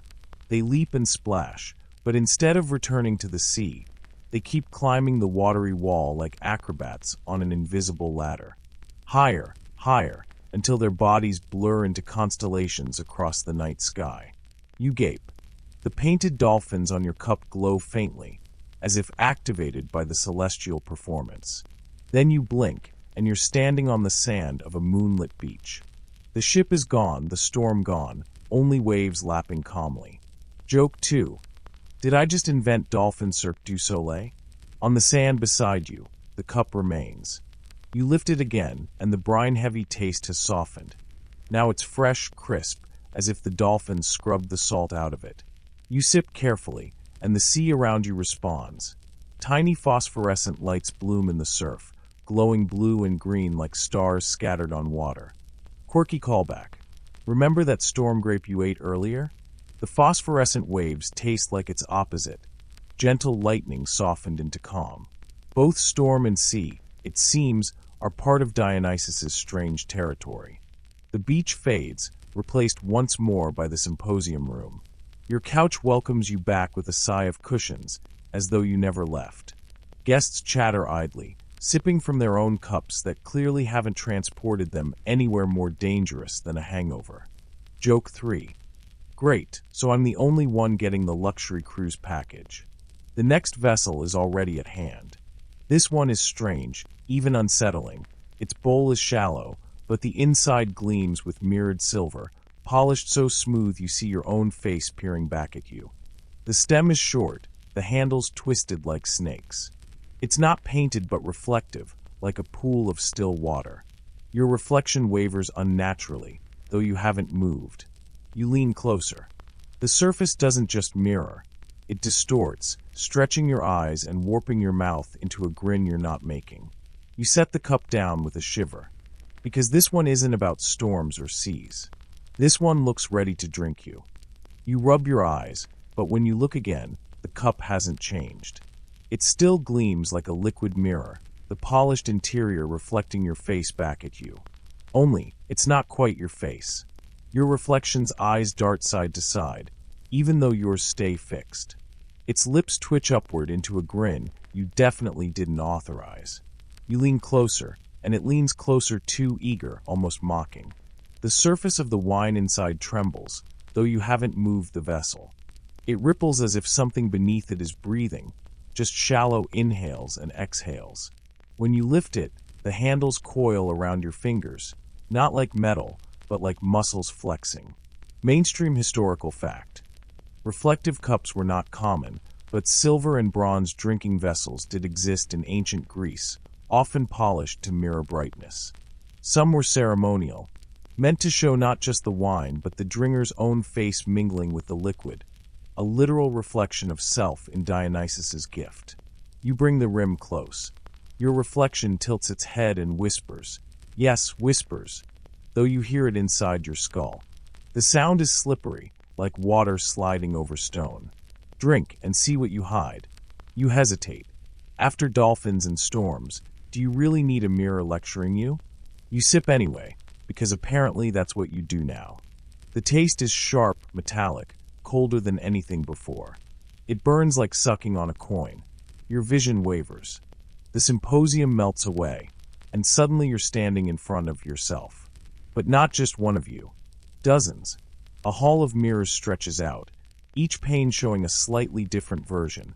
Older, younger, sadder, crueler, happier. Some versions wear crowns, some are in rags.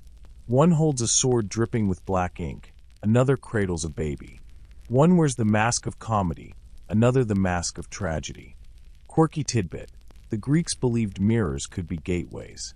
In fact, some temples used katoptromancy, divination through reflections. You'd stare into a mirror dipped in water, and priests claimed to see your future, or even if you'd survive the year. Imagine going for your annual checkup, and instead of blood work, someone says, "Yep, the mirror says you're doomed." You walk past your reflections. Some smile at you warmly, others glare with pure venom. They whisper as you pass, voices like buzzing insects, all versions of your own. Historians still argue whether Dionysus was a god of masks only in theater, or whether his entire cult revolved around the idea of shifting identity. Was he god of wine, madness, and theater separately, or god of one unified theme? Transformation? The Hall of Mirrors narrows. You reach a final reflection. This one doesn't look warped at all. It's you, plain and ordinary, sitting where you were, holding the cup. Only this reflection doesn't sip. It tips the entire thing back, swallowing it all in one reckless gulp. You gasp, and suddenly your body feels hollow, as though the version in the mirror drank your essence instead. You stumble, clutching your chest. For a moment, you're not sure which side of the glass you're on. Joke 1. I knew wine could make you lose yourself, but this is ridiculous. The reflection grins wide, then fades into silver mist. The cup in your hand grows heavier, the handle squeezing tight like snakes coiling around prey. You jerk your hand back, but the metal won't release you. The wine swirls violently inside, creating a whirlpool. You stare into it, and for an instant you see faces, not yours, not human. Masks. They whirl through the vortex. Tragic masks crying, comic masks laughing, sadder masks sneering. One leaps upward, nearly breaching the rim, and you swear you feel its wooden nose scrape your lip. You slam the cup down. The liquid stills instantly, and the snake handles loosen. Your hand is free, but your pulse won't calm. Quirky callback. Remember that sneaky grape from earlier? The one that tasted like honey and smoke? This cup feels like that grape's evil twin. It tempts you with sweetness, then drags you into shadows. Both are masks, you realize. Sweetness hiding fire, reflection hiding emptiness. You slump back on your couch, breath ragged. Around you, the symposium seems unchanged. Guests murmur softly, cups clink, a flute trills in the corner. But you can't shake the sensation that your reflection drank more than wine, that some small part of you didn't return from that hall of mirrors. Joke 2. Guess I just donated a soul fragment. Hope it's tax deductible. And yet, even as dread prickles your skin, the next cup is being placed in your hand. It's squat wide with strange ridges along its sides, almost like scales. The clay is rougher than the others, baked in smoky hues of red and black. At first glance, it looks simple, almost ugly. But when you tilt it, the ridges shimmer faintly like reptilian skin. You trace them with your finger. They feel warm. Too warm. You draw back, squinting. This one doesn't want to reflect you, or drown with you. This one wants to breathe fire. Joke 3. Perfect. As if wine wasn't spicy enough without dragon seasoning. The stem is stubby, the rim jagged. Not elegant at all, but heavy with presence. It smells of smoke even before you drink, like a bonfire soaked in resin, the kind that lingers on your clothes for days. And as you bring it to your lips, you're already bracing, because you know this one is going to burn. The cup rests heavy in your hand, its rough ridges scraping against your skin. You shift it slightly, and for a moment you're convinced you feel something pulse beneath the clay, like a faint heartbeat. You freeze. It's just pottery, right? Just fired earth, pigment, glaze. You shake your head, but the heat radiating from it insists otherwise, as though the vessel has been sitting inside a forge rather than on a banquet table. When you lift it closer, your nose stings with the smoke curling off the rim. It smells like cedar wood set ablaze, mixed with a faint sweetness, like roasted figs on the coals. Guests around you continue to chatter, their laughter soft and lilting, but none seem to notice the miniature bonfire glowing in your hands. You could yell, "Hey guys, is anyone else's wine cup smoldering?" But somehow you already know the answer. Mainstream historical fact. Ancient Greek cups weren't all delicate kylikes with painted myths. Some were designed to be robust, thick-walled, and heat-resistant, used in rituals involving fire or torches. In fact, Dionysian festivals often included torchlit processions, fire dances, and even flaming offerings. The god wasn't only about cool, flowing wine. He thrived in the glow of wild flames, too. You take a cautious sip. The liquid inside sears your tongue, not from alcohol burn, but from actual heat. It tastes smoky, sharp, almost peppery, as though the wine itself has been fermented inside a volcano. You cough, your throat rattling, eyes watering. Your fellow drinkers glance over briefly, then return to their quiet jokes, as though watching people choke on fire drink is just Tuesday entertainment. The second sip burns less. The third goes down like melted bronze. And then you feel it spreading, warmth blossoming from your chest outward, curling down your arms, sinking into your legs. You flex your hands, and your fingertips glow faintly, like embers beneath ash. Quirky tidbit. In some Dionysian rituals, initiates were made to drink wine mixed with exotic spices, herbs, or even heated directly before consumption. Accounts describe sensations of drinking flame, a symbolic way to embody the fire of divine ecstasy. Imagine your local wine bar offering Flambé Merlot as a spiritual awakening package. You close your eyes, and suddenly the symposium blurs. The chatter fades, replaced by a roaring sound, a crackle, a hiss. You open them again, and you're no longer reclining on cushions, but standing in a forest clearing at night. Flames leap high from a bonfire in the center, sparks rising to join a fat, honey-colored moon overhead. Around the fire, silhouettes whirl, men, women, satyrs, all dancing with abandon, their shadows leaping higher than their bodies. The air smells of pine resin and sweat, of burning laurel and dripping honey cakes tossed into the blaze. Someone shrieks with laughter, another howls like a wolf. The fire bends with their movements, flaring as if fed by their joy, their rage, their intoxication. Historians still argue whether these fire dances were meant as purification rites, communal bonding, or controlled chaos meant to summon the god himself. Was fire a symbol of Dionysus's destructiveness, or his creative energy? The flame that forges as well as consumes? You step closer to the blaze, and the cup in your hand shivers. Its ridges flare red like scales catching light, and for a terrifying moment you think it might breathe flame like a dragon. But instead, it hums low, vibrating in your bones. You raise it, and the dancers around the fire freeze, their eyes glowing ember orange. They tilt their heads toward you in eerie unison, waiting. Joke 1. Oh great. Nothing like being the guy everyone expects to start karaoke. You sip again, and when the firelight hits the wine, it doesn't look like wine anymore. It's molten gold, swirling as though tiny suns are trapped inside. You drink, and the world erupts. Fire surges around you, not burning but enveloping, warm and wild. You laugh, yes laugh, because it feels like the flames are dancing with you, teasing, tickling, spinning you into their rhythm. For a heartbeat, you're not sure where the fire ends and you begin. Your limbs stretch like tongues of flame. Your hair whips upward like smoke. You leap, and sparks scatter from your feet. The dancers around the blaze cheer, their voices blending into a single roar. Quirky callback. Remember when the dolphin cup dragged you under the sea and you thought, okay, drowning not fun? Well, fire is just water's manic cousin. Instead of pulling you down, it shoots you up, makes you weightless, makes you burn without pain. You stumble back, gasping, and the bonfire shrinks again. The forest fades. The symposium couches reappear. The chatter resumes as if nothing happened. Yet the cup in your hand still glows faintly, embers pulsing between its ridges. Joke 2.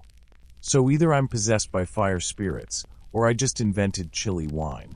You set it down carefully, half expecting it to scorch a hole in the table. But the wood remains intact, only steaming slightly. You flex your hands again, watching faint sparks dart between your fingertips. No one else notices. Of course they don't. Why would they? A servant steps forward, bearing the next vessel. You blink, because compared to the fiery reptile cup, this one looks almost ordinary. Just a tall, narrow amphora, slender neck, painted bands of red and black. But the longer you stare, the more its surface seems to shimmer. Not like fire, but like the shifting shimmer of something alive beneath skin. You swallow. You've seen cups reflect you, drown you, drag you through forests of flame. What could possibly be stranger? The amphora's lip curls almost into a smile. Joke 3. Oh no. Now the cups are flirting with me. The servant tilts it toward your kylix, and the wine pours out. Except, wait. The liquid doesn't splash or gurgle. It slithers. A thin stream slides like a snake's body, curling, coiling, filling the cup with impossible precision. You grip the vessel tighter. The symposium is far from finished. The stream slithers into your cup like it has a mind of its own. Not a liquid, not quite, something in between wine and serpent. It coils neatly, as if obeying a choreography older than language. You feel your throat tighten. You've handled dolphin cups and flame goblets, but watching wine crawl like a snake? That's a whole new nightmare fuel. You hesitate, glancing around. Surely someone else has noticed? But the other drinkers lift their cups with lazy grace, chatting about gossip and grain taxes, their wine behaving like normal liquid. Yours, though, ripples with a strange life, like a captive creature waiting for release. Mainstream historical fact: snakes slither everywhere in Dionysian imagery. He was often depicted wearing them in his hair, his followers draping them around their arms or necks, and his shrines sometimes housed live serpents. In ancient Greece, snakes weren't just scary, they symbolized fertility, rebirth, and divine frenzy. You could even argue they were the perfect mascot for a god who blurred boundaries. You lift the cup. The snake wine rises toward your lips before you even tip it. That's unnerving. You half joke to yourself, maybe I'll just let it drink me instead. The liquid slides onto your tongue, cool at first, then suddenly darting like an electric current. You gag, then swallow reflexively. The taste is sharp, earthy, strangely metallic, like licking a bronze statue that's been buried too long. The room sways. You clutch the edge of the couch, knuckles white. Your vision flickers, and suddenly you're no longer reclining in the symposium. You're in a cavern. The ground is slick with moss. The walls glisten as though sweating. From the shadows, hisses echo, long, drawn-out, overlapping. Quirky tidbit: there are records of initiates in Dionysian cults handling actual snakes during ceremonies. Some accounts describe them draped across shoulders while participants chanted. Others speak of them drinking snake-infused wine for ritual ecstasy. Think tequila with a worm in the bottle, except it's a viper, and you're expected to dance with it afterward. You take a step forward, and the cavern pulses with movement. From every crack and crevice, snakes emerge. Thin green ones slither down stalactites. Fat brown serpents ripple across the floor. Their tongues flick, tasting your fear. And yet they don't strike. They circle you slowly, weaving into patterns. Historians still argue whether these snake rituals were meant as tests of courage, fertility blessings, or symbolic deaths and rebirths. Were participants supposed to feel fear, or to embrace it until it turned into ecstasy? The sources can't agree. The snakes rise higher, coiling around each other until they form a living column. Scales glint in the faint cavern light, and the column shifts, stretching upward, broadening, until it resembles something eerily human. A torso, a face, a crown of writhing serpents. You blink, and the figure leans closer. Its eyes are golden, pupils slitted. It smiles, yes, smiles, with fangs peeking out. You try to step back, but the snakes around your feet hold you in place. The figure reaches out, a hand made of interwoven bodies, and brushes your cheek. It's cold and warm at the same time, smooth and rough. Joke 1. Ah, great, I'm getting cuddled by Medusa's less famous cousin. The snake figure tilts its head and opens its mouth. A hiss spills out, but you hear words hidden inside. Drink again. You glance down at your cup. It's still full, though you swear you already swallowed.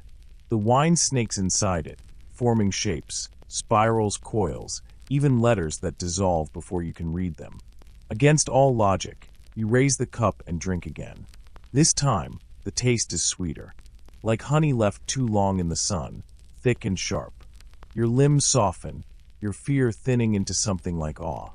The snake's hisses harmonize into a low chant, surrounding you, seeping into your chest. And then, you're not standing in the cavern anymore. You're slithering. Your belly presses the damp ground, your muscles contract and release in waves. You dart between rocks, glide over roots, slip into cracks. Every sensation is magnified.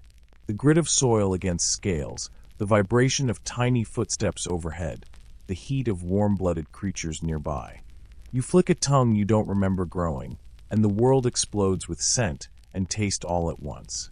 Musk stone moisture prey. It's overwhelming, intoxicating. You coil around a rock, basking in a shaft of moonlight. For a moment, you think, so this is what rebirth feels like. Then a snap echoes, like a whip, like a rope breaking. The cavern vanishes. You're back in the symposium, trembling, drenched in sweat. The cup rests empty in your hand, its surface slick with condensation. You touch your lips.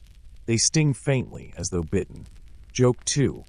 Either that wine was cursed, or I just invented reptile-flavored Gatorade. Around you, the banquet continues uninterrupted. One man jokes about olives, another plucks a lyre. No one notices that you nearly just became a snake. But the servant is already bringing the next vessel. You eye it with suspicion, because if snakes and fire have been on the menu, what's left? The vessel is wide, shallow, painted with twisting ivy. It looks deceptively harmless, like the kind of bowl you'd use to water a goat. Yet as it's set down before you, you hear something faint, a hum, almost like bees inside a hive. The servant fills your cup, and the wine froths unnaturally, tiny bubbles racing to the surface before popping with faint whispers. You lean in, and you swear you hear words in the fizz, laughter, sighs, fragments of song. Joke 3. Perfect. My wine is carbonated with ghost whispers. Just what I needed. You know by now, every cup is a door. And this one sounds like it leads straight into madness. The humming rises before you even lift the vessel. It's subtle at first, like bees circling clover on a lazy summer afternoon, but soon it thickens, layering into a sound that doesn't belong in a cup. It isn't the buzz of insects anymore, it's voices. Dozens, maybe hundreds. They overlap in whispers and laughter, some high and musical, others low and scratchy, like old men telling secrets through cracked teeth.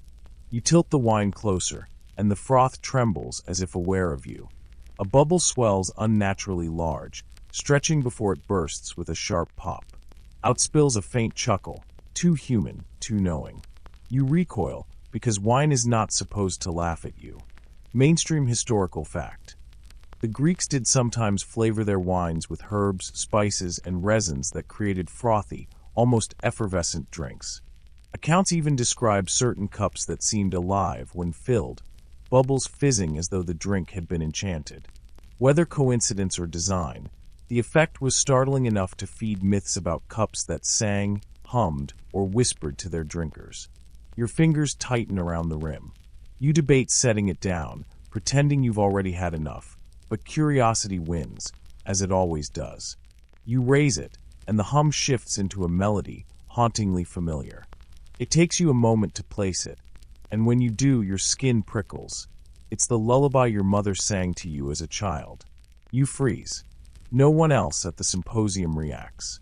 To them, you must look like any other guest, sipping casually. But to you, the cup is singing your memories back at you. Quirky tidbit. Some archaeologists suggest that certain kylikes and craters were designed to create strange acoustic effects. Thin ceramic walls could resonate when liquid sloshed, producing faint tones. Others argue that ancient tales of talking cups were just drunk poets exaggerating after too many refills. But you know this isn't simple resonance. It's personal, it's targeted. You swallow. The wine slips down your throat fizzing, almost tickling, as though alive. Your ears ring with voices that aren't yours, snatches of conversation from years ago. Friends you've lost, teachers long dead, lovers who whispered in the dark. They all bleed together until you can't tell past from present. Joke 1. Great, my drink has a better memory than I do. The walls around you melt, but not into caves this time. Instead, you're in a wide amphitheater. Rows upon rows of invisible spectators surround you, their whispers surging like the sea. You're standing on a stage, though no spotlight burns you, only the steady glow of moonlight overhead. The whispers sharpen into applause. You blink, and figures step out of the shadows. Some you recognize, your childhood friend, your grandmother, the neighbor who once scolded you for stealing figs. Others are strangers, draped in robes stitched with ivy and stars. They clap and murmur, their mouths moving in sync with the buzzing voices from the cup.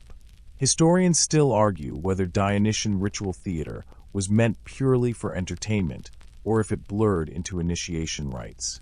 Were the plays we know, like Euripides' Bacchae, just stories, or were they reenactments of visions participants truly believed they lived? Your hallucination seems to argue for the latter. One figure steps forward. A woman with eyes like oil lamps and hair braided with fine tendrils. She holds a mask in her hands, a tragic mask with a gaping mouth, its painted features frozen in despair. She extends it toward you. Your instinct is to back away. Masks belong to actors, not you. But the crowd grows louder, urging chanting. The mask seems to quiver, alive, hungry for a face. Against your better judgment, you take it. The moment it touches your skin, it fuses. Your vision narrows. The world tilts. You are no longer you. You are a character, a role, a bundle of sorrows pre-written in the script of fate. You wail, not of your own accord, but because the mask demands it. Tears stream down, salty and burning. The crowd roars in approval. Joke 2. Imagine starring in a play you didn't audition for. 0 stars, not recommended. The amphitheater morphs again. Now you're not the actor. You're the audience, watching countless versions of yourself stumble and perform across the stage. Some are comic, slipping on amphory and making pratfalls. Others are tragic, collapsing in agony. The whispering voices narrate every misstep, every heartbreak, every victory you've ever lived. It's overwhelming, like binge-watching your entire life with a laugh track and commentary. You clutch your temples, but the sound only grows. The cup's hum becomes a full chorus, a rising tide of song that fills the sky. You can't separate your thoughts from theirs anymore. Are you drinking the wine, or is the wine drinking you? Historians still argue whether Dionysian wine was believed to contain spirits, literal souls of the dead, or metaphorical fragments of divine presence. Some sources describe it as a medium for possession, a channel for the god himself. Others dismiss it as colorful exaggeration. But standing here, drowning in voices, you lean toward believing the former. Then, suddenly, silence. The amphitheater vanishes. You're back at the symposium, trembling, your cup empty again. Around you, no one notices your breakdown. The lyre still plays. The guests still laugh. You stare at the vessel. It sits innocently now, as though it never spoke. Just clay and paint. And yet your ears still ring faintly with whispers you can't unhear. Joke 3. Well, that's one way to catch up with all your ancestors. The servant moves again, approaching with yet another vessel. You groan inwardly, half terrified, half excited. What could possibly come after fire, snakes, and voices from beyond? He sets it down, a goblet shaped like a theater mask, its hollow eyes staring up at you. You feel your stomach knot. The pattern is clear now. Each cup isn't just a vessel. It's a test, a revelation, a piece of Dionysus himself. And the next one looks ready to peel away whatever you have left. The mask-shaped goblet sits before you like an accusation. Its hollow eyes fix you, though of course it's only clay. Only clay, you repeat, but the phrase feels thinner every time you use it. Tonight, nothing has been only. Not the flames, not the snakes, not the laughter rising out of foam. You reach for the vessel. The eyes narrow, or maybe your imagination does the trick. Either way, the cup is heavy in your hands, the ceramic cool yet oddly clammy, like touching skin that's been in water too long. The stem is short, forcing you to clutch the base as though you're holding someone's face. That's when you realize, the mask is not decoration, it's the entire form. The rim is the brow, the hollows are the eyes, and the open mouth is where the wine waits. You hesitate. One last drink feels like stepping through a doorway you can't return from. But when has Dionysus ever allowed hesitation? You lift the mask, and the moment it touches your lips, it breathes. Mainstream historical fact. Mask-shaped cups, though rare, have been found in Greek contexts.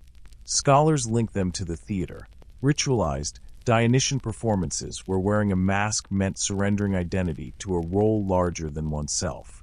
Drinking from such a vessel may have been a literal taste of that surrender. The wine flows thick, syrupy. It tastes darker than any before it, rich with something you can't name. As it slides down, your reflection in the liquid warps. Not your face, but countless faces. Young, old, joyful, broken. All of them you. The symposium blurs again, and you're in a hall of mirrors, but the mirrors are masks mounted side by side. Some smile, some grimace, some gape in eternal scream. Each mask stares at you, yet also is you. You step forward and your footsteps echo like 100 different shoes, all walking at once. Quirky tidbit. In certain rural festivals, villagers carved crude drinking masks from gourds. The tradition lingered centuries after classical theater had faded, hinting that the mask-wine connection survived long beyond Athens. It wasn't just drama, it was dinnerware with personality, a literal conversation starter. You pass mask after mask, and they whisper as you go. They tell you secrets, some harmless, others cruel. They recall mistakes you tried to forget. The time you lied, the time you failed, the time you broke something irreplaceable. But they also praise you for moments you overlooked. The kindness you offered when no one watched, the laugh you shared that mended a rift. The masks aren't just critics, they're archivists. They remember everything. Historians still argue whether Dionysus was seen as liberator or tormentor. Was his wine meant to free you from burdens or confront you with them? The evidence points both ways. Like the god himself, the answer refuses to stand still. The path narrows. Ahead, one mask is larger than all the rest, towering, monumental, its mouth gaping like a doorway. You step closer, heart drumming, knowing this is the end of the procession. When you pass through, there may be no coming back. You inhale, steady, and cross. The mask's mouth swallows you. Inside, you stand in darkness. No echoes now, no crowd, just a hush so absolute it aches in your ears. Then slowly, light seeps in, a faint glow of vines winding upward, sprouting from cracks in the floor. The vines bud grapes, heavy and ripe, even though no sun shines here. At the center stands Dionysus. Not disguised this time, not flickering between forms. Just the god himself, calm, smiling faintly, eyes both gentle and too deep to endure. He holds no cup, he doesn't need one. Around his feet, discarded vessels litter the ground. The fire cup, the snake bowl, the theater goblet, all empty, all meaningless compared to the source. You understand without words. The cups were never about trickery. They were mirrors. Each shape, each hallucination, revealed something about you, not him. Fire showed your hunger for chaos. Snakes revealed your tension between fear and renewal. Voices exposed your longing for connection. Masks forced you to confront the roles you wear and shed. Joke 1. So basically ancient therapy, just with a lot more alcohol. Dionysus raises a hand, and you feel both blessing and challenge in the gesture. You don't bow, you drink. Except there's no wine, not anymore. There's only breath, only being. And that finally is enough. When you blink, you're back in the symposium. Your cup is empty, your throat dry. Guests laugh as though nothing extraordinary happened. The lyre plays on, but you know something shifted. The vessels sit silent now, their tricks spent. You have drunk their lessons. Joke 2. Good luck explaining that to your friends tomorrow without sounding insane. The servant clears away the cups. You watch them vanish, one by one, feeling oddly lighter. Maybe the wine did strip something away, mask after mask, until you were just you. For the first time in hours, you realize your hands don't shake. Your chest feels unburdened. Historians still argue whether Dionysian rituals ended in frenzy or calm. Did participants collapse in exhaustion, or rest in serene clarity? You now lean toward both. Frenzy leads to collapse, collapse leads to peace. The rhythm cycles, like wine poured and emptied again. Joke 3. Who knew the secret to enlightenment was basically a really weird happy hour? You lean back, eyelids heavy. The night winds down, and for once, you don't dread the dreams waiting for you. And now, at last, the cups are gone. The laughter of the symposium fades, slipping into silence like a tide retreating into the dark. You're left in a gentle stillness, a space where nothing presses, nothing burns, nothing hisses or sings. Just the quiet and the soft echo of your own breath. The lessons of those vessels linger, but they no longer demand attention. They settle instead like sediment at the bottom of clear water, reminders of what you've seen and tasted. Fire has dimmed, snakes have slithered away, voices have hushed, masks have slipped from your face. What remains is you, smaller perhaps, humbler, but lighter too. Let your shoulders soften now. Let your jaw unclench. If your mind is still racing, let it wander more slowly, as if moving through a field at dusk. Each step takes less effort. Each thought is dimmer than the last. The god himself lingers too, not in vision, but in a gentler way. As though some part of Dionysus watches over you even as you drift, offering not frenzy this time, but rest. Wine was once his gift, but sleep may be the truest one of all. So as you lie back, imagine the last of the amphory being sealed and tucked away, cool and safe in some forgotten cellar. The story has been poured out, the final drop savored. All that's left is the sweetness it leaves on your tongue. The night hums softly around you. The journey is done. And so, with the faintest whisper, we close the cup and let the dream dissolve.